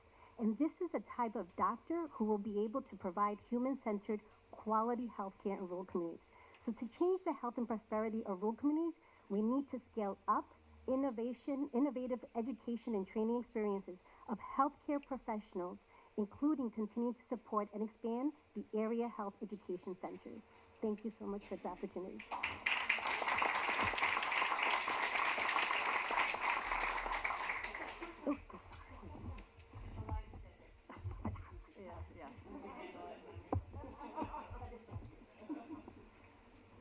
But we thank Senator Comerford for hosting us and running around with the microphone. Good afternoon to this wonderful group of community leaders and legislators. Thank you all for being here today. My name is Ruth Blodgett, and I'm the new director of the Bureau of Community Health and Prevention at the Massachusetts Department of Public Health. I'm pleased to be here today to support this important work to address rural health priorities. After more than 30 years in healthcare leadership positions in the Berkshires, and I still live in the Berkshires, I welcome the opportunity at DPH to focus on strategies to keep people and communities healthy as we collectively face challenges of health inequities, new epidemics, preventable violence and illness, and increasing healthcare costs. Public health, in partnership with many others, provides an essential role and valuable solutions to improve health and well-being. This year, DPH is celebrating its 150th anniversary, and today DPH has nearly 3,000 staff members that continue to carry on our mission to prevent illness, injury, premature death, ensure access to high-quality public health and healthcare services, and promote wellness and health equity for all people in the Commonwealth. From food and water safety, hospital oversight, emergency preparedness, to data collection and analysis, DPH protects and promotes the health of Massachusetts residents. Data informs our decisions, targets our resources, enables us to continually monitor the state of public health in Massachusetts. Just as data is a central pillar of our work, so too is a focus on social determinants of health that create health inequities. Our push to eliminate health disparities for high priority populations, including those living in rural areas, is absolutely critical to our public health mission and vision. A few recent efforts include a special DPH commission on the local and regional public health was established in August of 2016 and in June released its final report, Blueprint for Public Health Excellence, Recommendations for Improved Effectiveness and Efficiency of Local Public Health Protections. The recommendations included fostering more public health shared services among municipalities to enhance the capacity to provide required services and protections, establishing a set of standards for local public health workforce. Funding in the FY20 DPH budget will support planning for new and expanded existing shared service arrangements.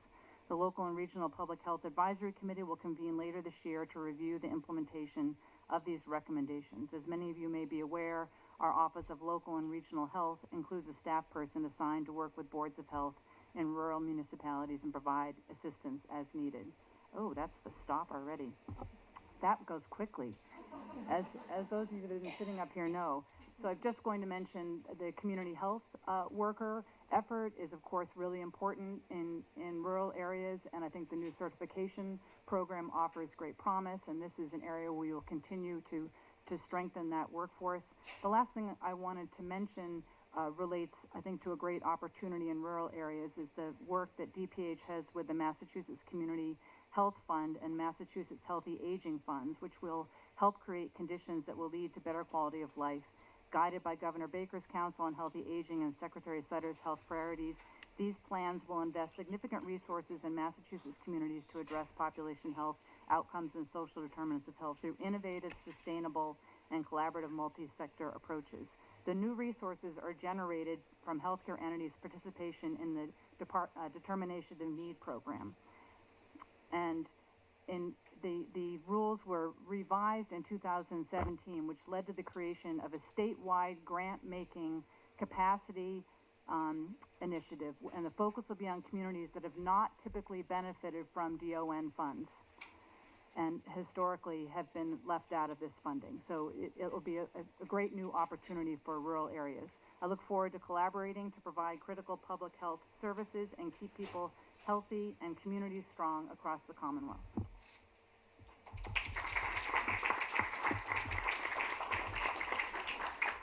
So I'm probably going to go over my 4 minutes, but I'm going to try and be as quick as I can with my comments. So good afternoon, I'm Kirby Lisi, and I'm the project coordinator for the Department of Public Health in an office that we have that's called the State Office of Rural Health. I'm also a lifelong resident of rural Massachusetts. The State Office of Rural Health is a program within the Massachusetts Department of Public Health in the Bureau of Community Health and Prevention, and we were first established in 1994. We're funded through 3 federal grants from the Federal Office of Rural Health Policy, along with a soft match of in-kind resources from the Department of Public Health. This program has developed a successful institutional framework that links rural communities with state and federal resources to help create solutions to rural health problems. The State Office of Rural Health has several functions. We link rural communities with state and federal resources.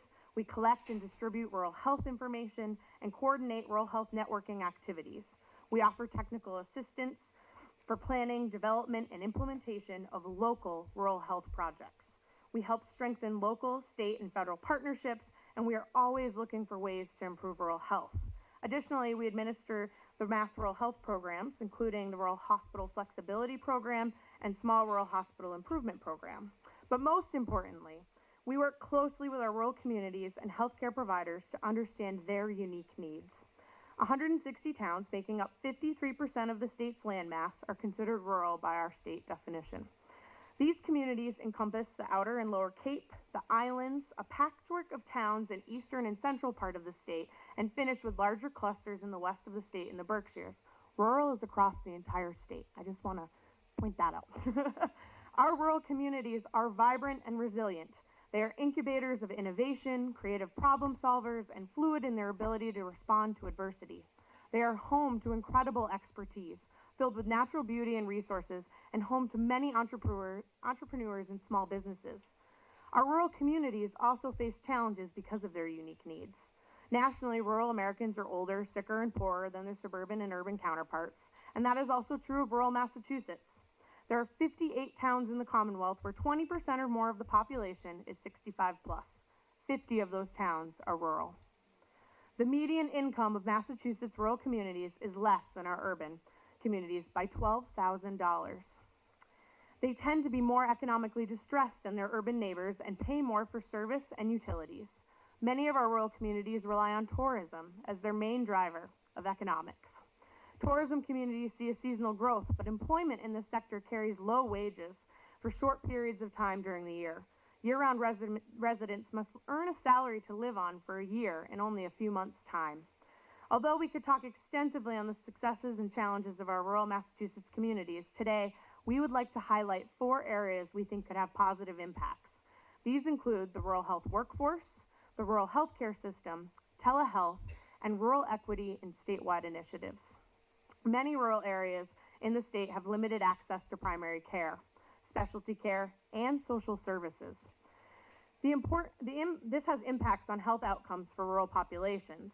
In urban Massachusetts, there are 120 primary care physicians per 100,000 people, compared to 83 per 100,000 in rural Massachusetts. It's even more drastic when we start looking at specialty care, with 214 per 100,000 in urban and 79 per 100,000 in rural. Our office works closely with both state and federal partners to provide support for recruitment and retention activities. The program we hear the most requests about, as you've heard today, is the State Health Professional Loan Repayment Program, which, if we get funding for, allows us flexibility to go beyond some of the HRSA designations. Under the current program, 40 applications are funded out of 135 received, okay? And last year, 6 rural practitioners were supported through the program, and this year we had 14 supported. Rural Massachusetts has 3 critical access hospitals and 3 additional small rural hospitals.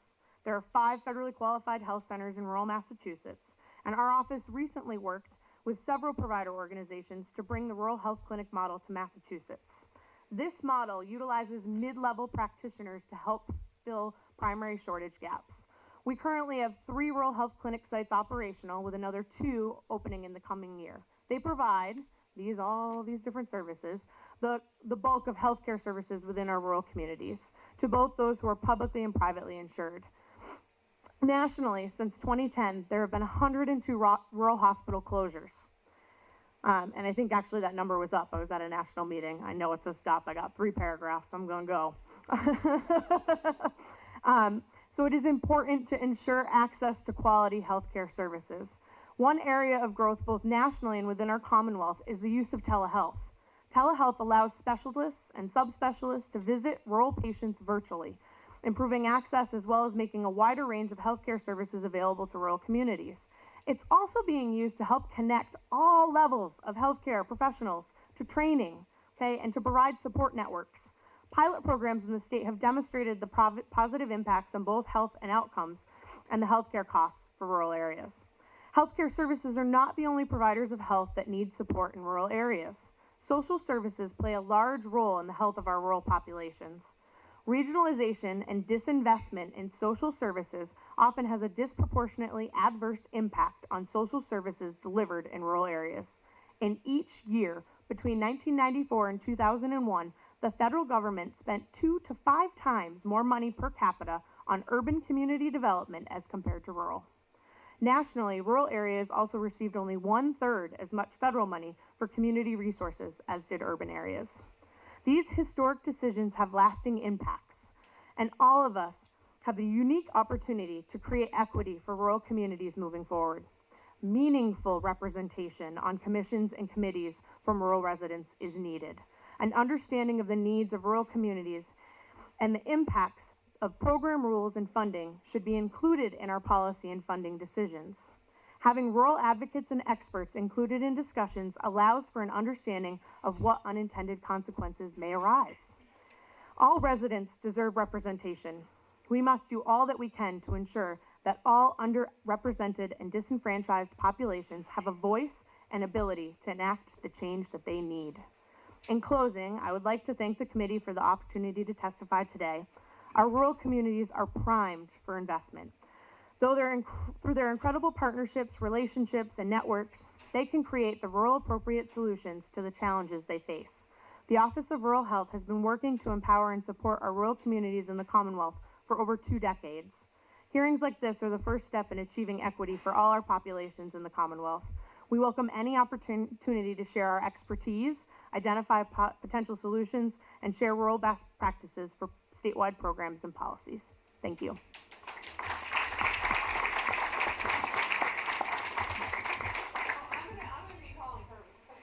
I know.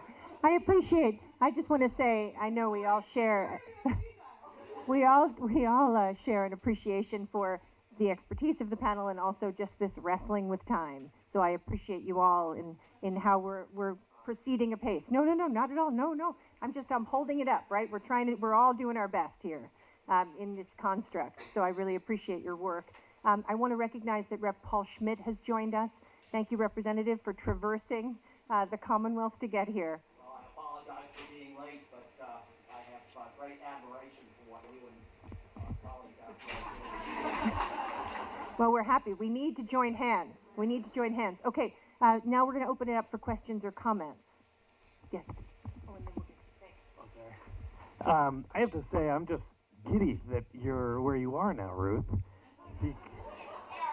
I know. This is great. Some of you know we worked together before I was in the legislature, and so to be able to go through this list of recommendations, I feel like we should set a meeting and figure out what it takes to kind of move some of these. Let's do it. All right, great. That's my question. Will you meet later? Wonderful. Hi, I'm with Senator Welch's office. Could you speak again to the role of the local health agents? Oh, perfect. Okay, but great question. I think, great, okay. Janine.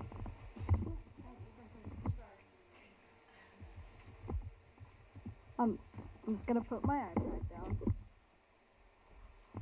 My name is Samin. I'm a fourth-year medical student who's taking a year off to do a master's in public health. I'm at Senator Comerford's office right now. And it's really great to hear, especially knowing that you're involved in medical education, that there's a push to have more primary care. But overall, since I've come here, I've been a bit disheartened, to be honest, because I'm interested in being a future primary care physician. But it seems like Boston, on the whole, there just isn't a regard for primary care. For example, I learned that Harvard doesn't even have a primary care physician residency. So I guess a key issue that I'm seeing here is it's being recognized again and again that there's a physician shortage, and particularly a primary care physician shortage. And while there are some steps being taken, which is really, really excellent, ultimately I feel like the issue remains. Graduate medical education, which is federally funded, it's not increasing, so the issue's gonna persist. And right now, I think it's great that we're talking about nurse practitioners and things, but what is the push that the state can have to increase not only the funding for graduate medical education, but also, once we receive that funding, make it an incentive for it to be used for primary care in particular.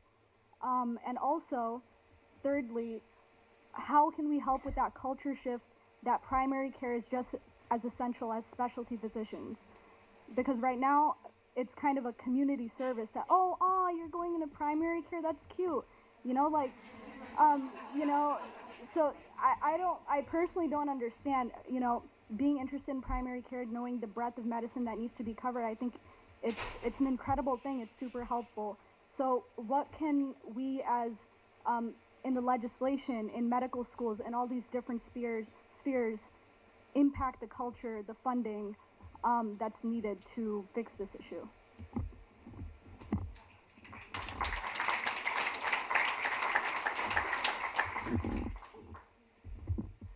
So I have a lot of things I could say about that. I think there are a few things. Primary care spending in our healthcare system right now is 4% of spending. So 96% of money in the healthcare system go to something besides primary care. And someone can, I say these numbers and I would think, yeah, that's right. No, yesterday someone told me that is still correct. That 4% of healthcare spending goes to primary care, which is reflected in the amount that primary care providers get paid, which with the costs, as you know better than anyone, with the costs of education right now, I honestly have a hard time saying to someone, yeah, you should come out of medical school with that kind of debt and take a job where you're not going to be able to make your payments. So I think that the state loan repayment program, which was spoken about, I think is critically important. We are very lucky being a rural provider that we are, thank you, often very successful in getting our providers that, getting them into the loan repayment program, which if they apply twice and get funded both times is $100,000, which is a fraction of, I know, of the cost. But, and I've said this often, we can't use that as a recruitment tool very well because we can't guarantee that someone will get it. So we say, you come for work for us, a community health center, you can apply. And we have really good luck. And sometimes that works, I mean, you know, and it's very helpful, but it isn't enough. It isn't enough for us to be able to say, I have this pot of money, and I can give it to you to help you with your loans if you come work here. And then I think, and so I think that there's a culture change right now. You see it with ACOs in the Medicaid system. You see it, you know, in starting to recognize that primary care is the way you bring down the healthcare costs.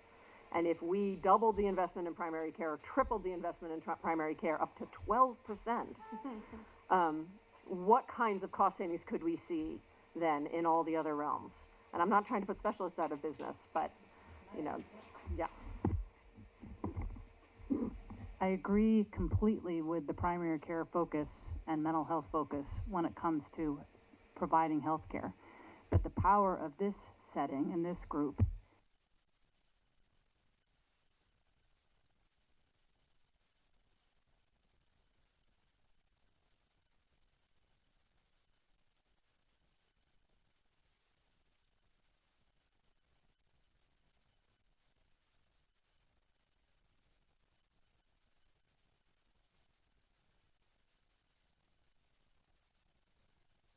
on primary care, I think primary care and prevention and looking at I think the changes that are happening around social determinants of health becoming part of primary care and building those relationships between primary care and the people, all of you who are working on social determinants of health is a critical piece of that.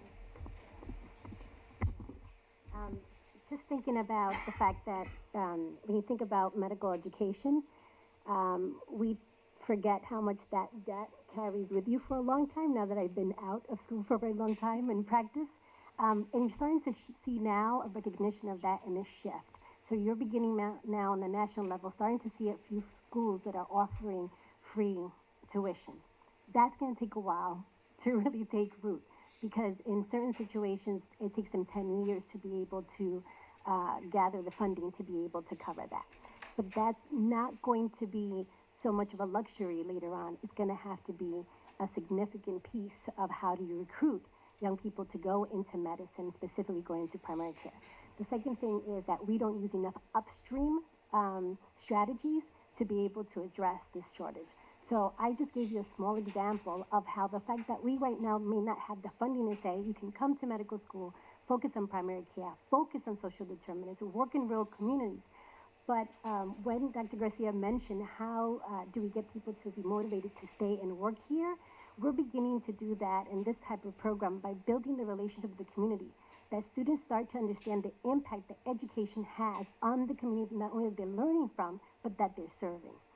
So that even though that is not tangible in a pot of money, what we're hoping is that by developing the community-doctor relationship, at the very least, we're beginning to show how the education impacts the health, how that also impacts the health needs of the community.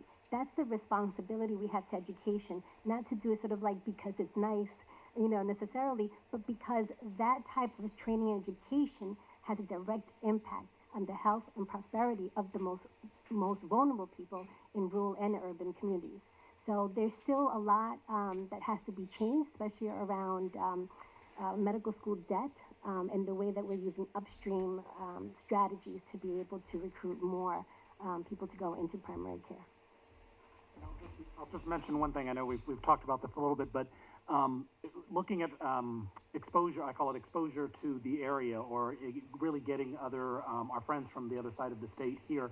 We have a relationship now with the Institute for Health Professions, where we bring PA students to Cooley Dickinson to do rotations, and we don't do medical education, so there aren't competing.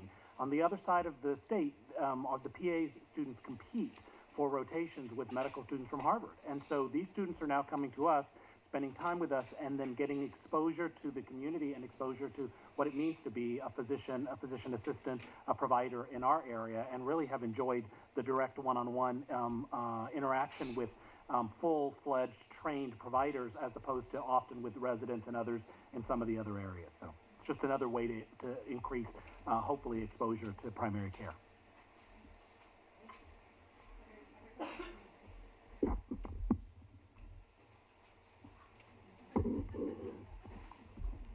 Hi, my name's Joanna Whitney. I live here in Greenfield. I want to follow up on that point about primary care and expand it a little bit. I have secondary progressive MS and routinely deal with the challenges of negotiating both a complex medical system and a system that includes, in the rural area, a high turnover, particularly in primary care. There was a period, fortunately right now, that's not happening, but there was a period where literally every time I would go in for primary care, I would be seeing a new doctor because the person had left that I'd seen before. When you're dealing with complex and chronic medical issues in a rural area where even just getting to primary care can be challenging, and you've got this constant turnover, it makes it extremely difficult for people in our community, regardless of what their specific diagnosis is, to maintain the kind of care that gives the best possible outcome for their condition. So I'm just wondering if you can comment or...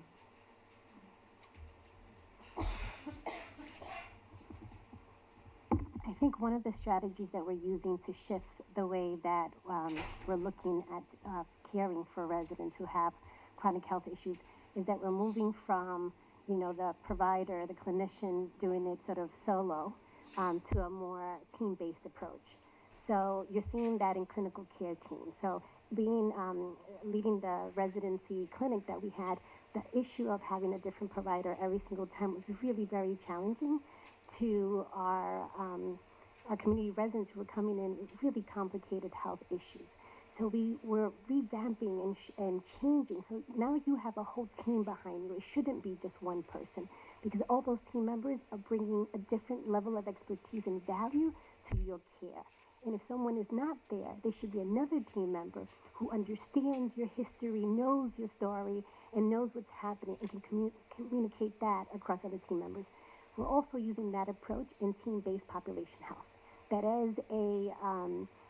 as providers of care, we're also looking at the community to be our team members. So if there are additional services that are needed to address chronic health issues, it's not only the responsibility of the institution, the place where you're going for care, but how do we partner with community-based organizations in the way that will create a much bigger network of partners who are working together with the same goal to improve health. So now we are beginning to see that actually in place, but I think that there's still more work to do to be able to find that across many places, and that it's actually working really well in such a way that you're seeing a change in the way that people are being cared for and looking at the health outcomes that, that it might improve. I just want to say, yeah, it's incredibly hard. and I know, and we struggle with it, and we struggle with making sure the rest of them. I mean, the employment market right now is really hard on all levels, and somebody, I can't remember, somebody mentioned that, and so even keeping a team that's consistent is really hard right now. And I think that we are at a moment. So somewhat, speaking of numbers that I don't know if they're real, somebody told me recently the average tenure for a PCP is 28 months right now. Which seems really extreme, like even I can't believe that, even with what I'm seeing, but I think it illustrates this. And so we have been talking about, there's an education piece for the community about this. I mean, this forum is sort of part of that. That unfortunately expectations of what we need from our PCPs are gonna have to change until we can address the workforce issue. We're not, which doesn't help you. And so I'm sorry that we're in this system right now, because yeah, it's really hard. Well, and I think too that there's, we know that there's a number of solutions in some ways and best practices that have worked places, but there's just not enough funding and resources to even begin to scratch the surface on this problem. And I will tell you that it is one of the most devastating parts of my job, traveling across the state and meeting with all of the folks that I do.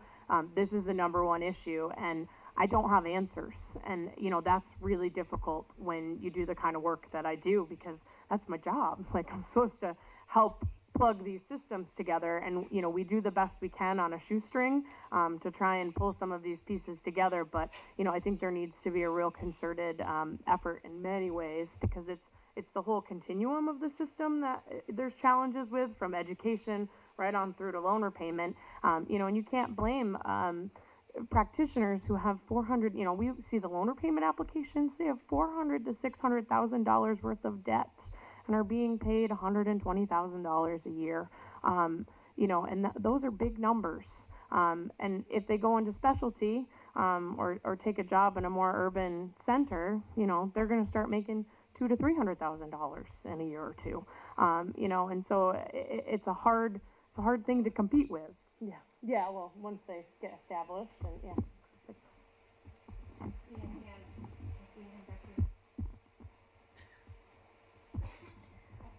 Oh, thank you. So I am a nurse practitioner, and I think there are some quick solutions. The first is that investment in NP programs has never been done by the state.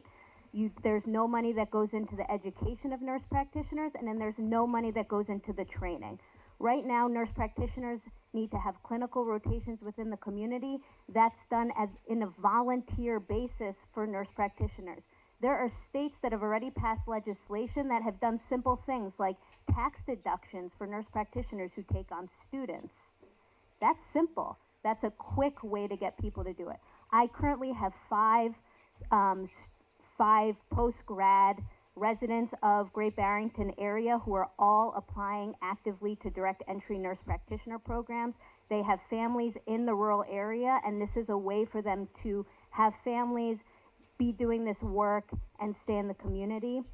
And then finally, just quickly, because I think it's super important to remember, nurse practitioners have always been trained with this model. This is not a new model. We are all trained that way. This is the basis of nursing. This is why nursing is so important. This is why we do such a good job. And I really appreciate all of the physicians I work with. I supervise them, which is great. They respect me, but you're right. Residents are being trained to be hospitalists, even if they're going into internal medicine. I think the focus needs to shift away from putting money into educating only physicians, start to move some of those resources into NP and PA educational systems, and do some quick things. Thank you so much. Such important feedback. Okay, we're going to thank the panel and move on. Thank you so much. We had a great question that led us to this next panel, which is really going to talk about the infrastructure, the structure. So Phoebe Walker, Laura Kitros, and Betsy Kovacs, please. Yes, and we're going to move chairs around.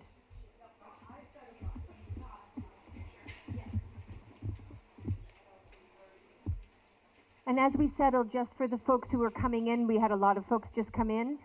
This is a rural public health hearing convened by the Joint Committee on Public Health. It is being live streamed thanks to the beautiful people at Greenfield Community Television.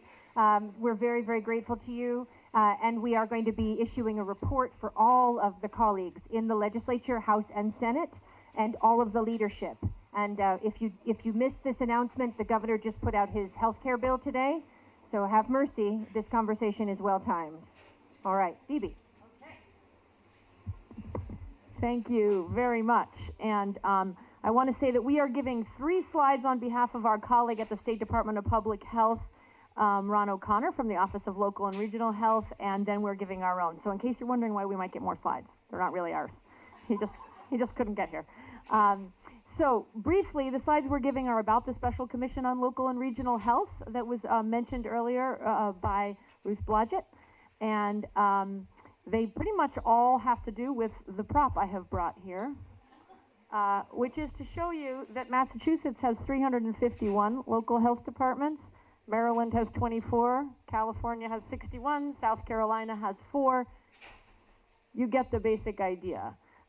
Essentially, all the things we are here to talk to you about is the flow from this map and the way in which our local public health system is structured significantly worse than any other state. I'm going to pass it over to Laura to tell us a little bit about the Special Commission. So the Special Commission on Local and Regional Health, is this on? Yes. Okay. Was introduced several years ago. Phoebe and I both sat on that as representatives. Really, why was the Special Commission started? We saw there were, Phoebe said, 351 communities. Is it any surprise that there's inconsistency across those communities? Small towns struggle, but big towns also struggle. We're here talking about rural health. It's particularly difficult for the small towns to have qualified, certified staff, that they only need a few hours a week or a few hours a month. But we also see struggles in the bigger towns. It's hard to do everything on a town-by-town basis. We see a lot of variability in board and staff credentials, and when I do my own slides as opposed to Ron's slides, I'm going to talk some more about those workforce credentials. There's really a limited ability to meet national standards of any type, including accreditation. And shared services is a new and growing way to, it's not so new, in some places it's quite old, but it's a growing way to deal with some of these inconsistencies. But it takes money, it takes time, it takes commitment, and it's a slow process. So the next slide, there are the commission members included. Those are some pictures of some of us who came to the State House to introduce the report when it came out last May. It included executive branch agencies, legislators, appointments by the governor, including people from rural areas, people from larger areas, and then the named public health organizations across the state. Phoebe's going to do the last slide on recommendations, and then we'll come back. Okay.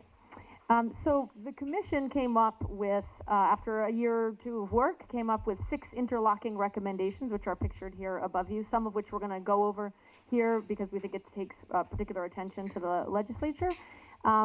But just across the top there, Laura's going to cover the workforce credentials. When we say ensure continuity and sustainability, we mean of this system. Create a new system that's sustainable and that goes on and takes Massachusetts into at least the 20th century, if not the 21st, with its local health system.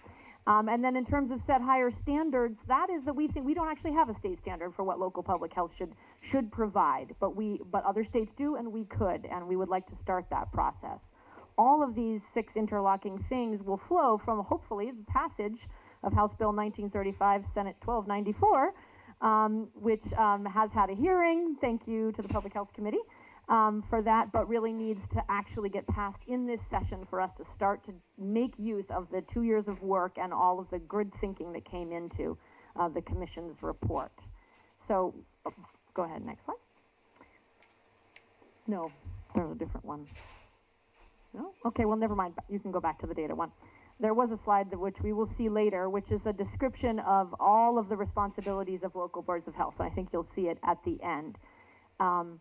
Just in case you don't know, and since we didn't get it in the middle here, this is everything from making sure your restaurant is clean to your kid is going to a camp that doesn't have people with criminal sex offender registry working at it, to making sure that your pool is actually chemically treated in such a way that it's safe to swim there, to making sure that if you live in a house with lead paint, your child is not being lead poisoned. It is a major determinant of health, what a quality of local public health enforcement you have. This is who's making sure the water you drink is actually clean.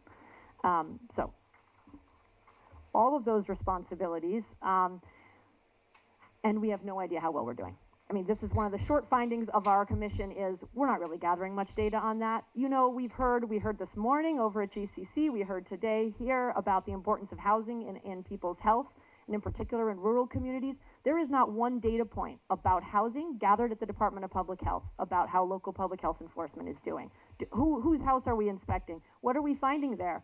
What did we order anybody to fix? What happened when we ordered them to do it? Did we go to court? Were we successful? None of this is being captured. And yet what's more important than having a safe place over your head? So I won't bore you with all the other things we're not actually capturing, but this is one of our core recommendations. In particular for your committee, if you were the legislature and the Public Health Committee in another state, you could pick up a report that said, oh, look, it's the every 2 years report on the Connecticut health system. I wonder how we're doing on lead point, or I wonder how we're doing on food safety. You don't have that, and we think you should, as should the rest of us. Next slide.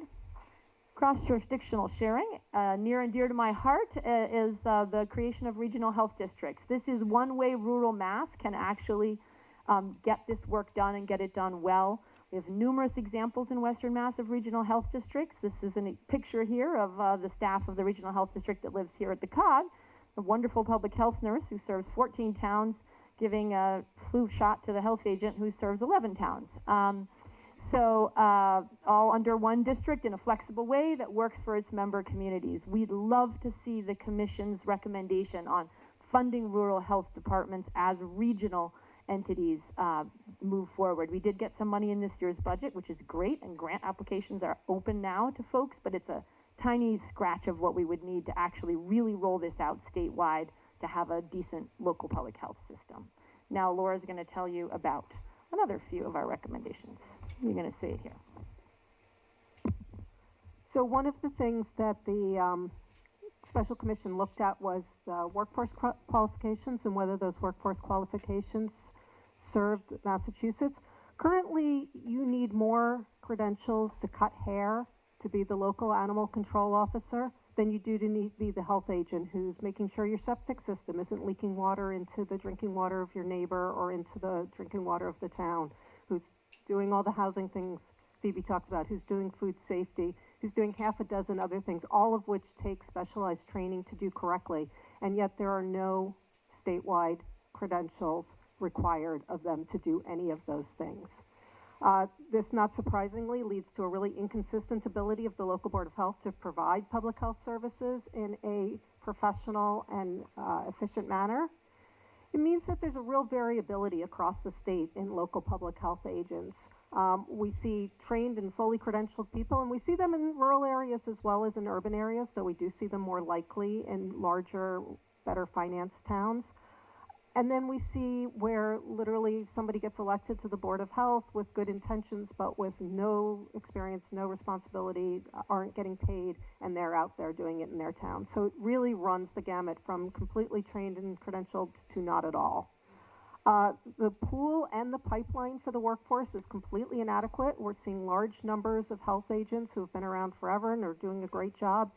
They're retiring, and there is no one to replace them. There is no training. If you say, I want to be a local Board of Health agent, this is my dream in life to be, there is no school that you can go to and learn how to be a local public health agent. That does not exist, and that's a problem. And we see these problems are particularly acute in the rural areas. It's really hard if you're a small town of 700 people to hire somebody who's fully trained and credentialed and say, yeah, we really want you to have all this training, all these credentials, and we'll hire you for 3.5 hours a week. So, which goes back to the shared services models that Phoebe was talking about. Next slide. So the Special Commission had a subcommittee on workforce credentials. It was a big process. We got an enormous amount of feedback through both talking to people and through a survey. People on that subcommittee included people from larger eastern areas as well as a couple of us from Western Mass. And we came up with recommended workforce credentials, which were then vetted by the entire commission. They went back, they came back, they went back and forth several times for these various positions. So for health directors, people who are just overseeing health inspectors, for health agents who tend to do the management and the inspections, for public health nurses, for inspectors who had a director over them, for administrative staff, and for Board of Health members who are also doing inspections or who are not doing inspections, depending on the municipality.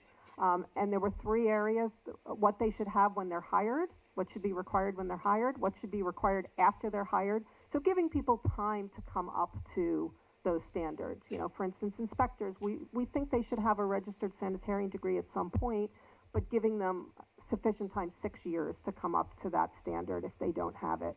And then things that are recommended. So for instance, we didn't feel like we could say Board of Health members should be required to have anything, but things that were recommended. These are in the report. The URL's on the next slide. And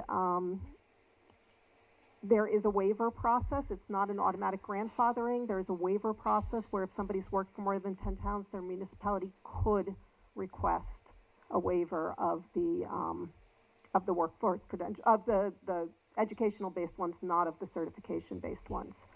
So these are the workforce credential recommendations straight from the special report, it's not a special report, it's a special commission that had a report.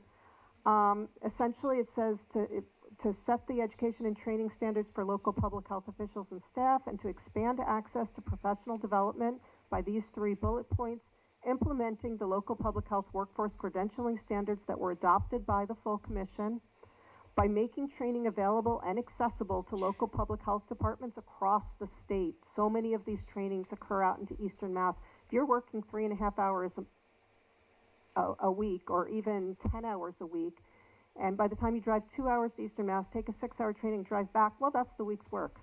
So it's very, very difficult when these classes are only offered out in the eastern part of the state, or even if they're offered in Worcester, which is kind of the compromise sometimes. And then finally, developing a system to track and monitor workforce credentialing. If we're going to require people to have credentials, we need to have a way of making sure that they actually have those credentials and that the people of those municipalities are receiving the services that they deserve.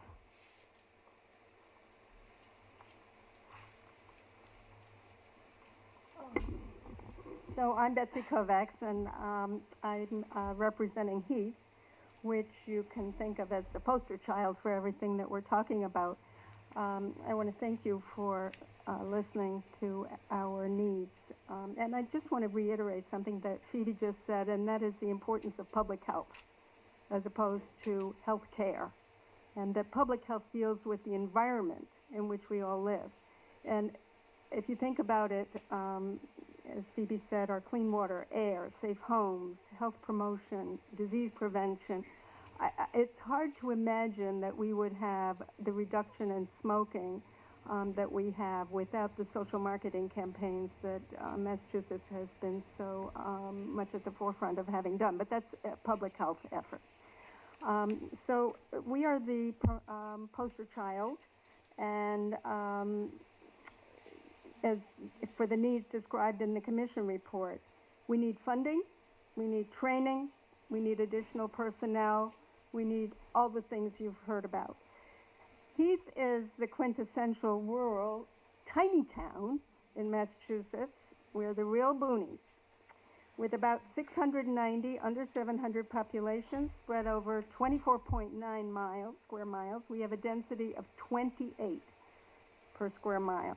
We are the 15th smallest town out of the 350 towns in the state. We're in Franklin County on the border of Vermont. In fact, many of us go shopping in Vermont. It's that far away. With our more than 65 miles of roads, and more than half of them are still gravel. They go up and down hills as high as 2,000 feet. We have huge snowfalls and great distances between homes. And in the summer, our population goes up on the weekends sometimes by more than 1,000 people at a community sort of like a camper cooperative. But we're responsible for their public health as well when they're there on the weekends. And though we're amongst the tiniest of the tiny towns, we do boast the dubious distinction of having among the top 10 highest tax rates in the state. Yep, we have no local businesses, and we have very modest homes. Our town's population is aging. Many are on low fixed incomes. We have a dwindling population. 2 years ago, we had to close our elementary school because of lack of children. Now we're saddled with a financial drain, an albatross of a building around our necks, which we have to pay to maintain, but has no use to us. So anybody want to buy a building? No ability. Comes with a bridge. In a nutshell, Heath is financially strapped. We struggle each year to provide basic services of fire, police, highway maintenance, education, administration, same as all the other towns. Our total allotment for public health expenses is about $500 annually, salary for a 10-hour per week clerk, and $5,300 dues to the FRCOG, Cooperative Public Health Service, and I'll talk about that a little more, the regional service. We do this with a 5-member Board of Health. We are all volunteers. We have a part-time clerk and a part-time town nurse who support and help implement our activities and programs. And while our volunteer board and clerk are devoted, dedicated public servants, major gaps exist in our ability to deliver quality and consistent public health service to our residents and visitors. We have several main issues. Number one, there are no requirements for serving on our Board of Health, other than being willing to attend meetings and do a share of the implementation of the work. There are no training requirements, certifications, other than Mass General Law conflict of interest training.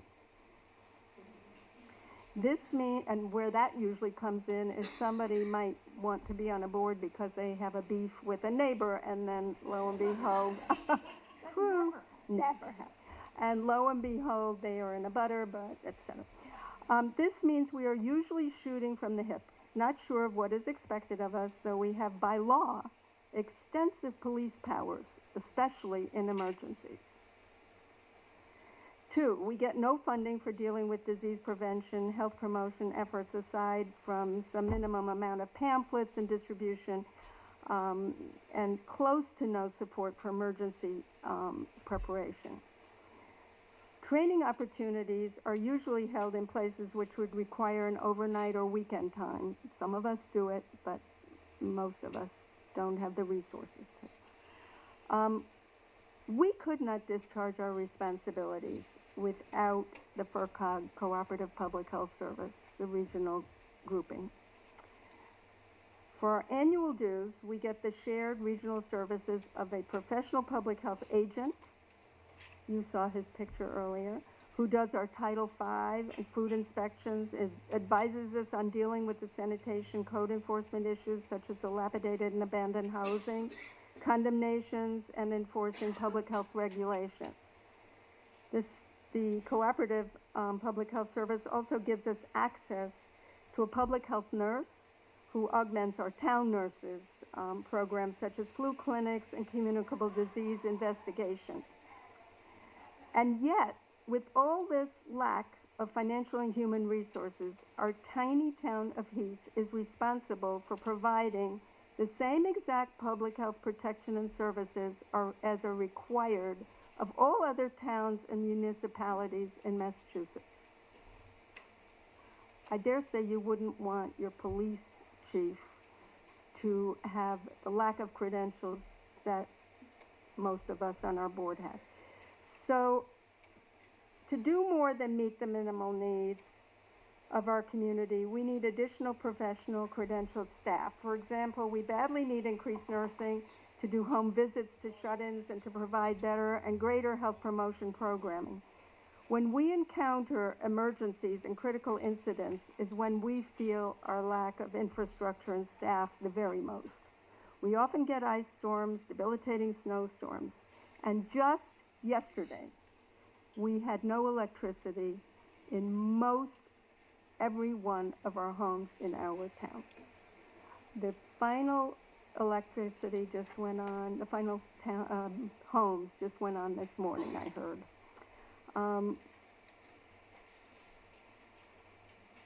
These emergencies can leave residents without electricity and heat, sometimes for days. And many of our residents don't have internet, and those who do rely on slow service. So even if, okay, I'm going to have to stop. But I see that I've run out of time. So I will leave the Triple E threat, which I'm sure you've all heard about. Heat is at critical risk, and since we haven't had a hard frost yet, we still are until we have a really hard frost. I'm going to make a plug. We need help with joining the mosquito control district. We badly need that, and it would be useful for the whole state. Our citizens in our tiny town of Heath deserve the same level of public health service and protection as the rest of the state. We're counting on all of you to provide the legislation and funding to help us make that happen. Thank you.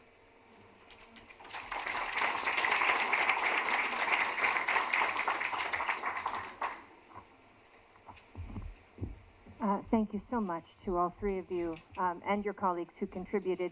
I just want to raise or highlight an issue that you touched on, I think, so beautifully. I don't have the privilege of representing Heath.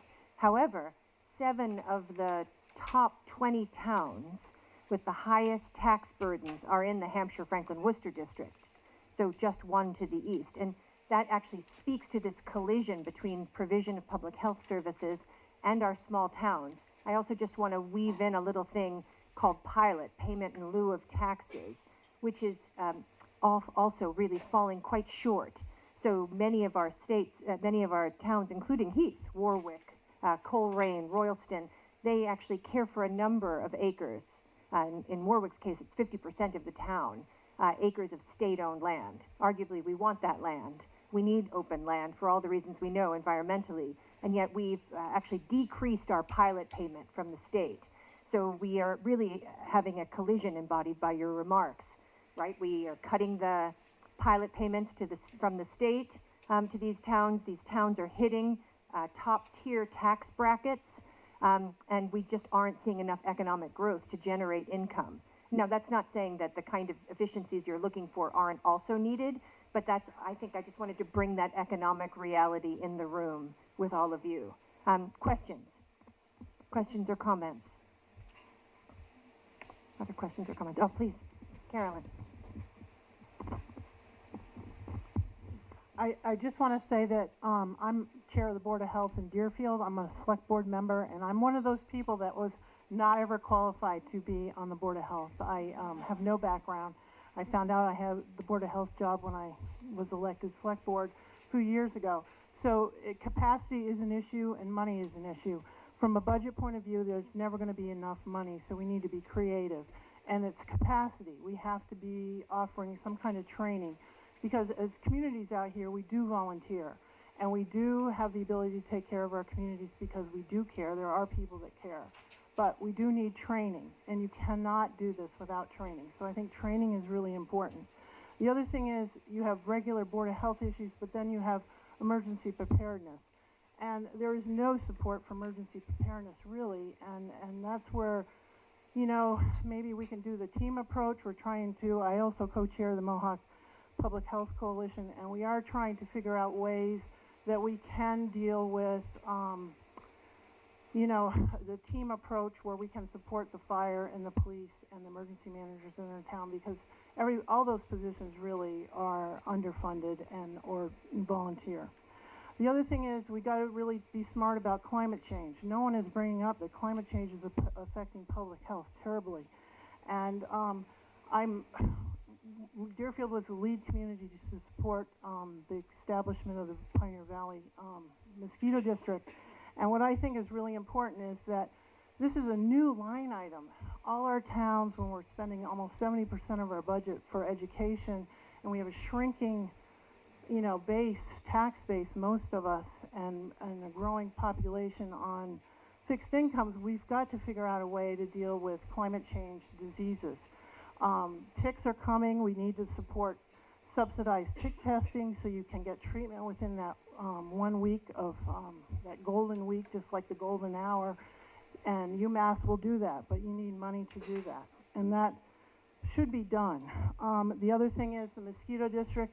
This is a new line item, and costs for it makes much more sense to have data that shows where your mosquitoes are, and then you larvicide them rather than doing useless spraying at the end of the season. So it's, for us, it's let's have a little bit of money so we can be flexible and creative and try to figure out what we're going to do.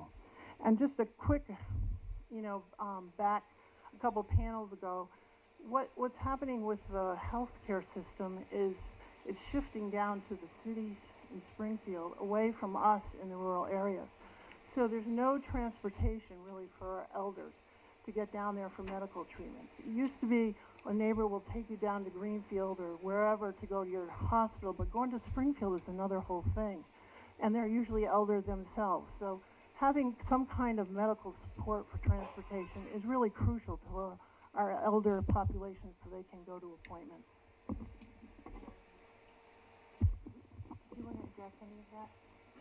No? Okay. Well, okay, terrific.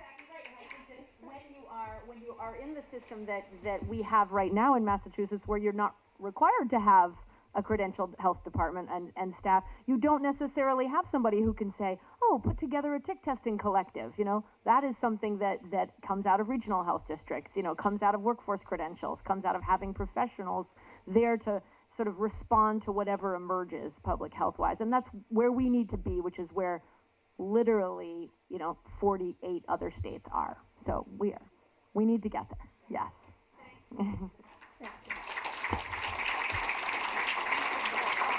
All right. Friends, this is our last panel, and this is really looking at the social determinants of health head on. Now, it's not to say that other people who have spoken today haven't talked about the social determinants of health. They've been in the room with us.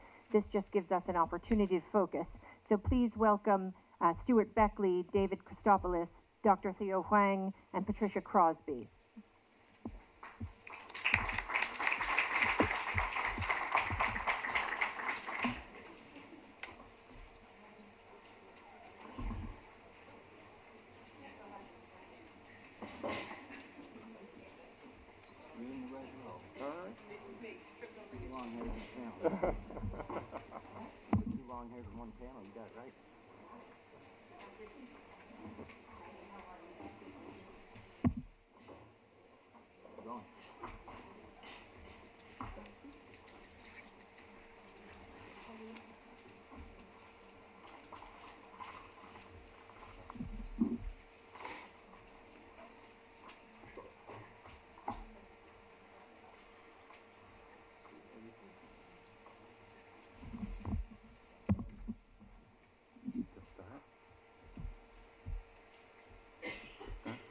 Thanks, Dan. It's great to see you. Thank you all for being here for this important issue. I really want to extend the thanks to the Rural Policy Plan Committee and all the people who worked on it and gave input. It is an incredibly important document. I'm Stuart Beckley. I'm the town manager for the town of Ware, which resides at the far east part of Hampshire County. And but today I'm going to be talking about the necessity of a particular regional project that we host with the Quabog Valley Community Development Corporation. Is it okay if I stand? Can I guess, yeah.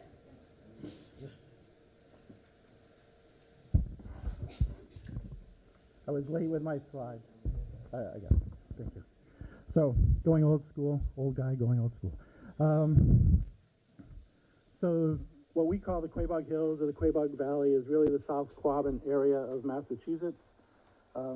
Here's Massachusetts, here it's highlighted. The purpose of my discussion today is primarily these lines that do not run through our region of the Quabog Valley. The lines over here to the right represent the transportation system PVTA of Springfield. The lines over here to your right represent the Worcester transit system. The big void in the middle, that is us. in terms of transportation. There is this line which will connect through Palmer to Springfield. And you can see the area to our north, similar to parts of Franklin County, also void. So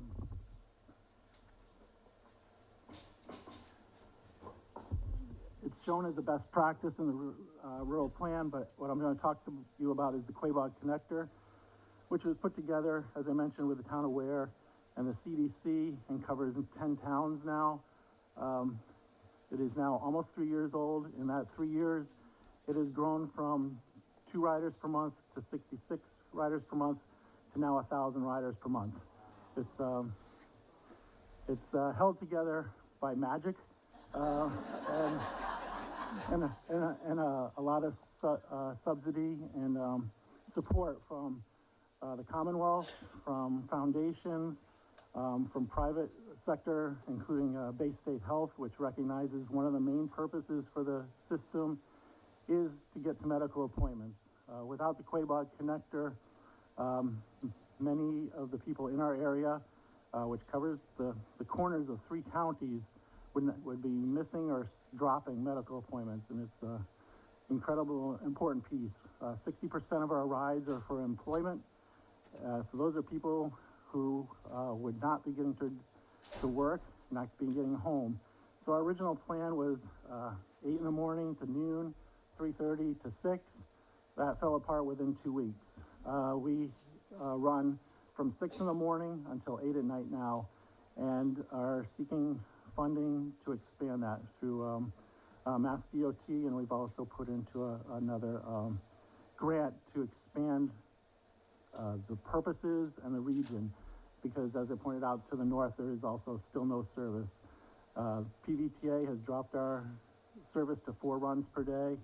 There's only 2 connections going east to Worcester, which are important to members of our region, because that's where the Eastern District Court is located. Many purposes that we're working on. So one note I would like to make, there is a group, Western Transportation Forum. Next meeting is November 1st at PVPC. It met in Northampton very successfully a few weeks ago. Even as we're talking among our rural selves, it's important that we talk to each other and not just talk to the policymakers or the urban areas. We have accomplished a great deal. There are other people that have accomplished a great deal, but we don't always talk to each other, and I think that's an important piece that should be included in any work that goes forward with policy. Thank you.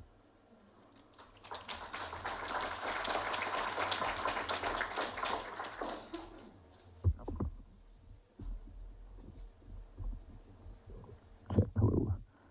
All right. Thank you, Senator Comerford, for coordinating this, and thank you for all of you legislators for taking interest in supporting the rural revolution. My name's Dave Christopoulos. I live in Goshen, and I was asked to talk a little bit about housing and how it relates to the social determinants of health. Okay? So I'm going to say a little bit about that. I'm going to give you my opinion. I'm going to give you some facts and probably a little anecdote. So we're talking about housing. It's a pretty complex issue. Is there a slide up there? Don't look at it yet. You don't have to put that up there yet. That's the end. It's complex. I'm not going to talk about syndication. I'm not going to talk about tax credits, and that kind of stuff. But if you're developing housing in Massachusetts for people who really need it, you got to know what those things mean. That's a little technical, but it's a problem. So when we talk about housing, we're talking about a physical thing. What we're really talking about here is someone's home. It's an abstract thought. And really what it gets to me, is it's really about our existential health. That's what I'm interested in, our spiritual health as people. And when we look at a rural area, when we talk about rural living, I'm interested in economic geography as a lens to look at it. There is a radical known science that looks at this stuff. It has to do with spatial relations among people, power dynamics. I think it's important for us to be thinking of these things when we're talking about where people live and what their lives are like, because that's what we're talking about here. And I also think we're talking about government action, not private action. When we talk about housing and the history of it in this country, and the segregation and the policies that were condoned by our government, this is government action. That's what we're talking about, and that's why I'm looking at you guys, but I'm talking to the room. Because that's our way out of it, because that was the way in. So I'm talking about our culture and who we are as people. Our geography in rural Massachusetts really dictates how we develop our communities and the limitations and opportunities that we have. And it does contain the past history and the power dynamics that exist. Rural housing is built into the landscape. It was often created as part of a rural agricultural system. We still live within that legacy here, Massachusetts. We have the oldest housing stock in the country, probably, most of it. And our existential health is related to a sense of place.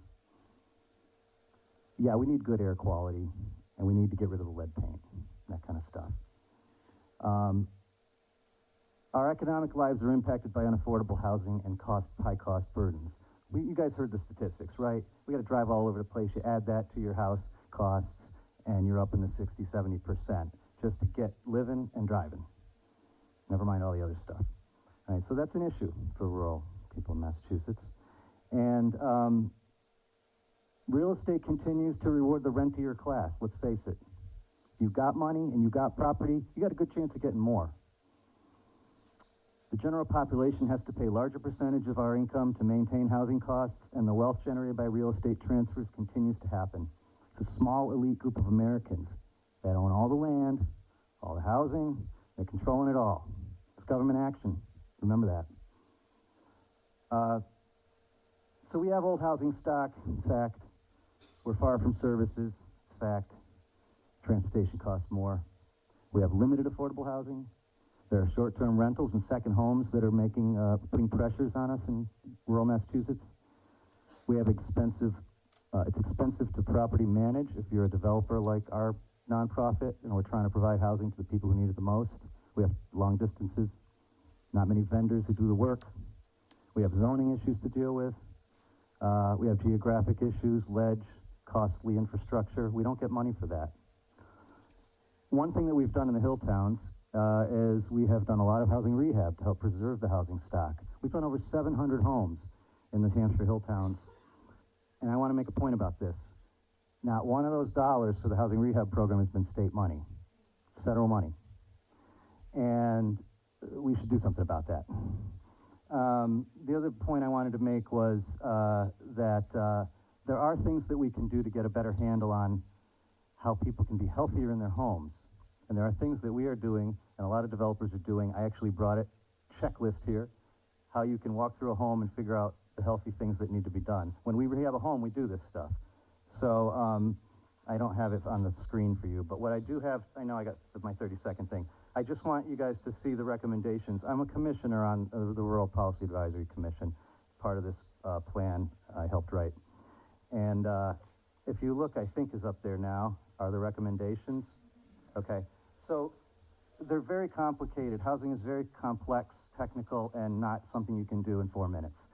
So what we're looking at here is, I mentioned rehab. We need to support the rehab needs of this old housing stock in the state. We particularly need to focus on low-income people and people of color.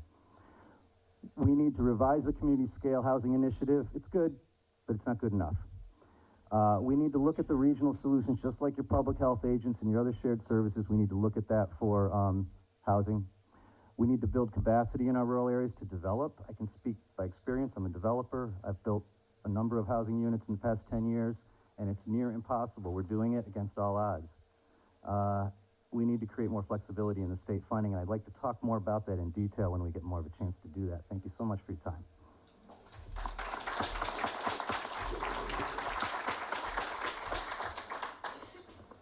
Nice to be sitting next to another economic geographer.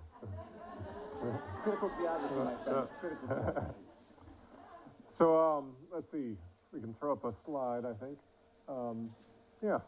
So the economist Raghuram Rajan, in his book, The Third Pillar, writes, communities matter. Perhaps more than any outside influence other than the parents we are born to, the community we grow up in influences our economic and health prospects. He continues, communities get trapped in vicious cycles where economic decline fuels social decline, which fuels further economic decline, which leads to a deterioration in the environment for children, resulting in poor school performance, high dropout rates, increased attractiveness of drugs, gangs, and crime, and persistent youth unemployment. The opioid epidemic, he states, is just one symptom of the hopelessness and despair that accompanies the social breakdown of once healthy communities. What we find in our next slide at GCC is a microcosm of our community at large. 12% of our student body experienced some degree of homelessness. 35% reported low or very low food security, and 48% reported housing insecurity, and 58% reported having basic needs insecurity in the last year. So when you have 58% of a community struggling to meet basic needs, there's a crisis, right? The authors of the Wisconsin Hope Lab report, Still Hungry and Homeless in College, state the obvious. Basic needs insecurities are associated with poor academic outcomes. Housing insecurity has a strong, statistically significant relationship with completion, persistence, and credit attainment. Other researchers have found associations between basic needs insecurity and poorer self-reported physical health, symptoms of depression, and higher perceived stress. As this community's college, we have decided that the appropriate response to these kinds of challenges is increasing access and support for students engaged in education so they can overcome these deficits and that lack of basic needs engender. Education changes lives for the better. Kathleen Porter writes, college graduates also enjoy benefits beyond increased income. You can change the slide, I think, yeah. Including a positive correlation between completion of higher education and good health, not only for oneself, but for one's children. In fact, parental schooling levels are positively correlated with the health status of their children, and increased schooling are correlated with lower mortality rates for any given age. Public benefits of attending college include increased tax revenues, greater workplace productivity, increased consumption, increased workforce flexibility, and decreased reliance on government financial support. In order to grow as a community, we must break the cycle reinforced by a lack of basic needs. Greenfield Community College is a site of transformation, where we are working every day to help students with expanding their opportunities to develop a meaningful, rewarding, and healthy life. We are working to transform our communities through economic opportunities engendered by a creative, innovative, and dexterous workforce. In addition to our traditional academic, professional, and workforce certificates and degrees, we are also dedicated to providing programs for people in recovery, the incarcerated, adults returning to school, high school students struggling in the traditional school system, and supporting all our students with a wide range of services, including a college food pantry, counseling services, resources for women, veterans, students of color, and so many others. The key to a comprehensive community college is to build on the assets of our region. Together with our community partners, like everyone you've heard from today, we are rewriting the narrative of Franklin County and the region as one where physical, social, and economic health are all intertwined and codependent upon one another, and that together we can make a significant difference on all those measures to help the region become a place where dreams and possibilities are realized. And this is done through supporting higher education, but also pre-K through 12. And really the whole system, if you really want to make an impact on health and the well-being of our communities, I think, including all the places that need funding now, that's a place to start.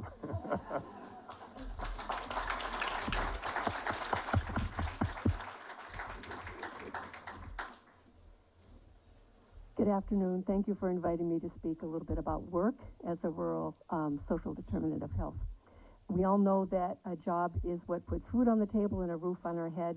Maybe we don't think so much about the fact that we can, it is also what gives us a sense of purpose, of self-confidence, of self-esteem, and makes us get up out of bed in the morning. And it makes it a particularly important determinant of social health. What we may also not think of is that in a rural area, there may be additional and other barriers that rural people experience when they're trying to get to work or prepare for work. Those are issues of just plain availability of jobs, a variety of jobs. There are jobs open in this region, and we do have people interested in them, but there's a uniformity to the jobs open that can get discouraging sometimes. There are people who do not want to be necessarily a certified nurse aide or a truck driver. And they also don't want to be limited. They might be willing to take that as a starting job, but they want to be able to go somewhere from there.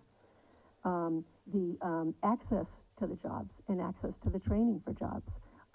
So just being able to get there, just being able to get there second or third shift, just being able to get there during the daytime, just being able to get there if it's a little out, anywhere in the county, but also many people have to travel outside the county.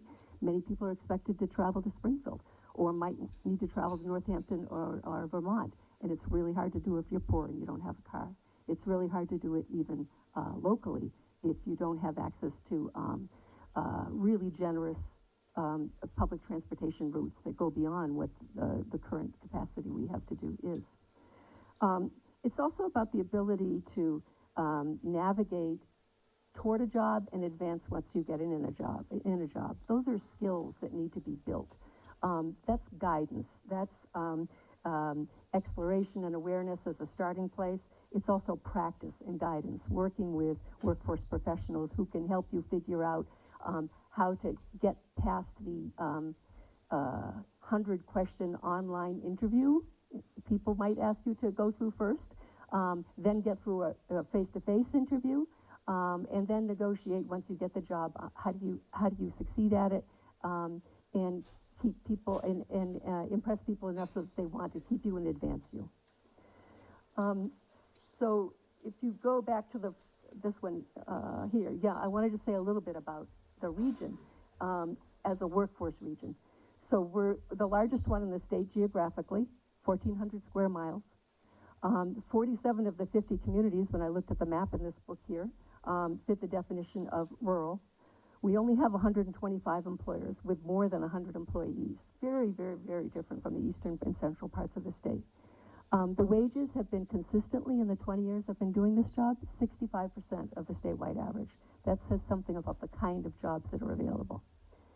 70% of the residents don't or can't travel out of the Franklin, Hampshire workforce region to work. So it isn't always a solution. I mean, when we're asked to work regionally, we do, the Pioneer Valley region, and people talk about all those casino jobs coming in. It's not a realistic option for the people who want to do that work, to go back and forth to those casino jobs, especially at entry level. And approximately 20 to 25% of the people who come into the Career Center on the intake survey say no when you ask if they have a reliable means of transportation to education or work. Now you can go to the next slide, thank you. The workforce, and now I want to talk a little bit about the workforce system and specifically the career centers that serve the area.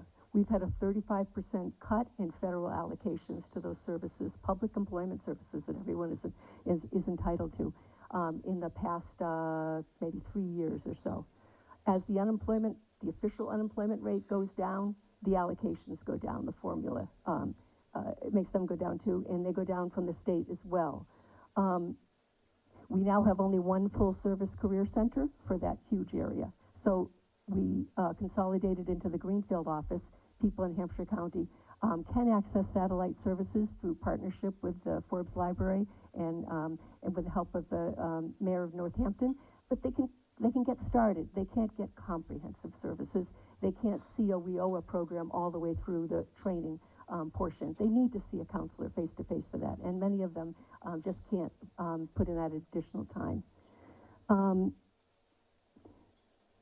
In Hampshire County, ironically, here we are in Franklin County, we're always talking about our needs here, but it's actually, someone was talking about it earlier, with the consolidation of offices have consolidated north and south to the Springfield Holyoke area and north to the Greenfield area. So we're noticing there's no DTA services in Hampshire County. There's no MRC services in Hampshire County, and now there's no employment services in Hampshire County. I'm certain other agencies can acknowledge the same. We know there's no community college in Hampshire County. The three colleges in the Pioneer Valley region do a great job helping to serve that area, but it's not the same as having an educational center right downtown. So it's, and the other thing I was thinking of when one of you was talking, I'm not sure it was, but consolidation of services is not just a loss of services to people, it's a loss of jobs. It's a loss of good jobs. It affects that mix of jobs I was talking about at the beginning. I've gone way longer than 4 minutes, haven't I? Sorry. Oh, okay, I see it. We have done I think we've done, as partners, community partners, some terrific things.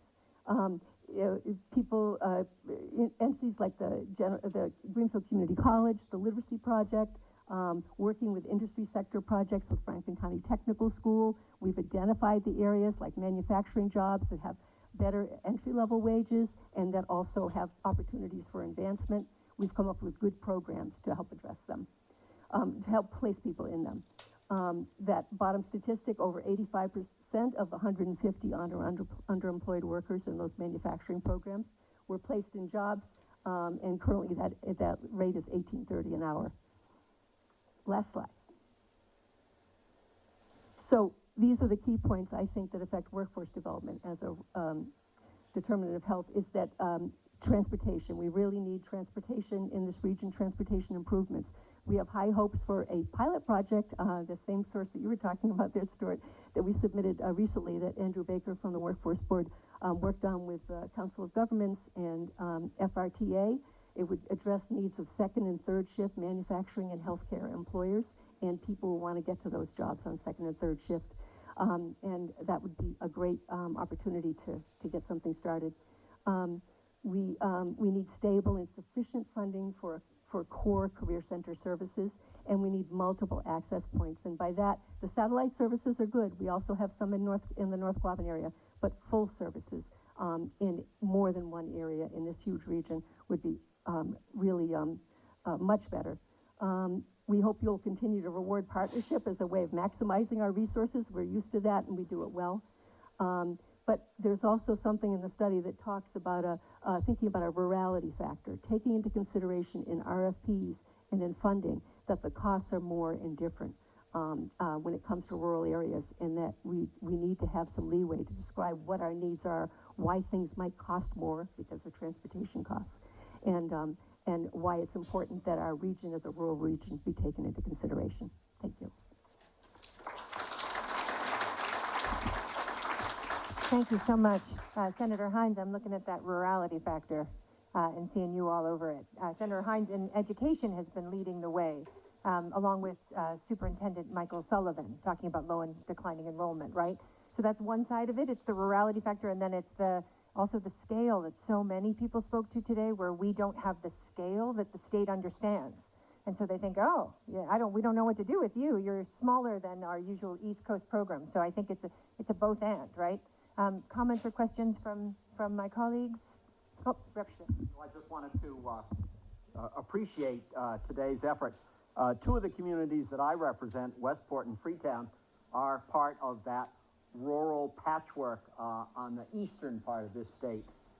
And even though we're cheek by jowl to urban areas, Fall River and New Bedford, many of the issues that I've heard today really resonate with me, particularly the lack of transportation. And I personally get heartburn every time I see how much we're spending on the MBTA and how hard it is to get $92 million rather than $90 million for public transportation for all the rest of the state. So thank you for everything that I've heard, and I look forward to working with my colleagues to address these issues. I love the heartburn comment. I think those of us out in Western Massachusetts get heartburn too, right? The RTAs serve a larger service area than the MBTA, and yet the MBTA gets way over $1 billion, and we struggle, as you say, in the last budget to get $90.5 million. So the regional inequity and the inequities with the RTAs are just profound. It's great that we have great colleagues across the Commonwealth and in the region who want to roll up our sleeves. Do you want to say something, Adam? This is the last panel, is that right? So maybe I'll provide an appreciation for you for doing this. No. Oh, I'm not allowed to, thank you. Okay. No. Okay.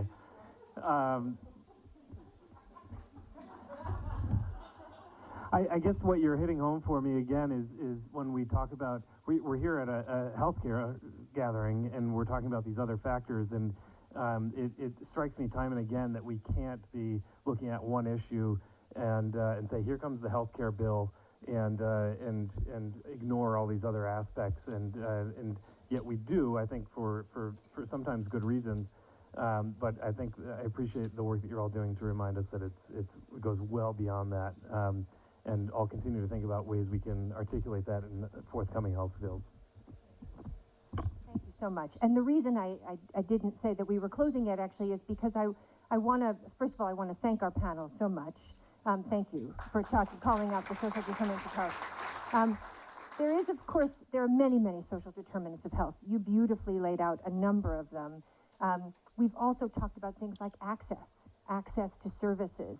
And there are people outside from the mass nurses. I love the mass nurses. And they are calling us to attend to the threat of a closure of mental health care facility up here in Franklin County. I see a lot of nods. I share concern, and so do many of my colleagues in the region. And so we wanted to make space if there are mass nurses who would like to come up and talk about it, because this is part of what we talk about in the rural area. When we talk about social determinants of health, we talk about how far do people have to go before we get services. So I wanted to make sure to make space for our colleagues. Thank you, Senator. Good afternoon, everyone. Thank you so much for doing this. This is such an important information gathering that we're doing and talking to each other. I am Donna Stern. I'm a full-time psychiatric registered nurse. I've dedicated my entire life as a social worker and a nurse working in rural communities, and specifically working with people living with mental illness and addiction. And so I wanted to talk about my deepest concerns about the slated closure of the inpatient psych unit at Bay State Franklin. As you've already talked about and identified today, all the barriers that exist in living in rural communities. So access to transportation, isolation, desolation, poverty, all of these things are multiplied by 10,000 when you're living with mental illness. And the idea that we would make it that much harder for people to access and good quality acute psychiatric crisis care, because that's what we're talking about. When you end up on my unit, that means you're in a mental health crisis. And making someone go 45 minutes away who's already living in poverty. More than 90% of the people that I work with are homeless, are battling dual diagnosis, so meaning they have a major mental illness and drug addiction. We need to make those services affordable. We need to make them accessible. We need to keep them here in Franklin County. And so part of the opportunity to speak today is that we need to keep talking about it. We cannot pretend that this is not slated to happen. We have to fight it. We have to stand together, and we have to fight for people who don't have a voice, for the people who are not here today, for multiple reasons why. And so I want to thank you, Senator, I want to thank you again for the opportunity. You're going to keep seeing me out there. I'm not going away. And legislators, thank you for your time. I want to introduce Suzanne Love. Hi, my name is Suzanne Love, and I am one of Donna's coworkers. I work at the emergency department here in Greenfield at Bay State Franklin Medical Center. And the closure of the mental health unit at Bay State and two other rural hospitals in this catchment area is concerning, because I see people stuck in the ER because there's no mental health bed available for days. We recently had someone in our apartment for 14 days in the ED, and we are really providing 3 hots and a cot. We need more psych mental health beds, and it's really important to people. What I hear working at the triage desk is people coming up, pleasure to be seen, and sometimes they'll specifically say, I'm here to check into East Spoke, which is how we used to name our mental health unit. Because they know it's a family atmosphere, they get provided good coverage, and their family can come see them. These people walk to the hospital to get care because they don't own a vehicle and don't have a family member who owns a vehicle who can take them to where they need to go to get care. So it's important to provide good, sound mental health care for these people who are in these crises, but it's also important to provide it where they can easily access it. As we talked about in many different contexts today, local access is really important. Thank you. Good afternoon. My name is Timothy Randy Blake, and I am your cultural diversity today. Now, I recognize that in this room that's not quite true, but that's the way I've often introduced myself. I am black. I am gay. I am a Vietnam-era veteran. I am a consumer of mental health services here at Bay State. I am a member of the Recover Project, which means I am connected with communities that are dealing with substance abuse, as am I, and mental health issues, as am I. And one of the things that I am able to do, and I have seen it here today, talk about how we can make things different just by making some little changes. So we cannot give a gas card to someone to say, can I get a ride somewhere? I can do that on my own, and I do. I know all the routes to all the detoxes. I can get people to Keene, New Hampshire to a Social Security office faster than I can get them to Holyoke. And one of the things that bothered me most when I heard about this proposal was, again, the issue that says, if our transportation system is so tragic in the first place, why are we going to make it worse for people who have the least amount of issue with stability? So what I would like to say is we cannot fix everything all at once. I wish. But where is, in this plan to close these 3 rural psych units, where is the plan to beef up the transportation for that? If we can't fix it, can we at least beef it up some way so that people don't have to think about going into a further depression about how do I get to where I need to go for what I need? So with everything else that we need to do, I'm going to encourage people to be more people-centered, more person-centered. I've got a lot that I'm working on, and I'm going to try and I just made a connection with Carolyn Ness. You'll see me standing next to Donna. I come from people who started an NAACP branch in Mobile, Alabama in 1927. I cannot go back.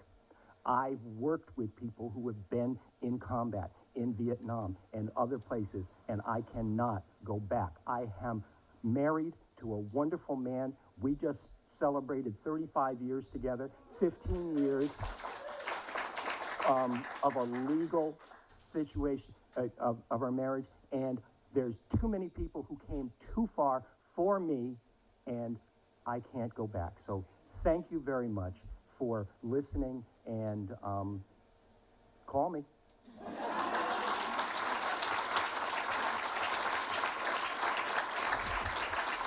Well, that was about the best closing as I could ever imagine. Heartfelt thanks to you. Your charge to us is we can't go back, right? We can't go back to the status quo for rural health. I want to just shout out that Rep. Carey and I sit on a committee that's dedicated only to mental health and substance use. This is public health in the legislature. We have these, some maybe too rigid delineations, but in the mental health and substance use committee, the issues that you're all speaking about are front burner all of the time. I don't lead that committee, but I know our colleagues are thinking about this a lot in the legislature, all of the issues you just talked about. So we can't go back. We can't go back in the Commonwealth for regional inequity. And we must make the kinds of gains that all of you have been leading and many panelists have spoken today about. And I want to thank again the Franklin Regional Council of Governments. Phoebe Walker has been a tireless partner in this.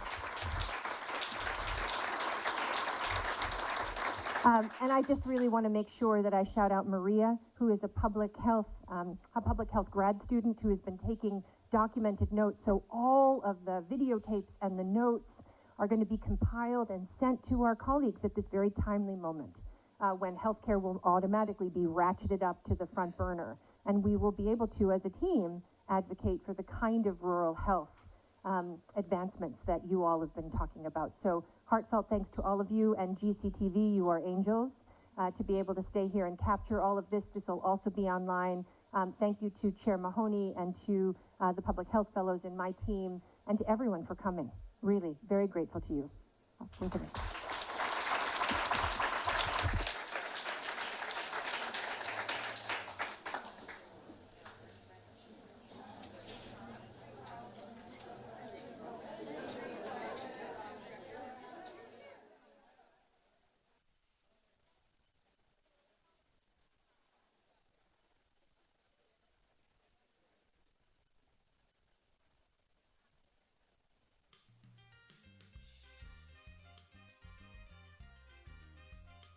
Thank you for watching GCTV's coverage of the Rural Public Health and Healthcare Legislative Hearing.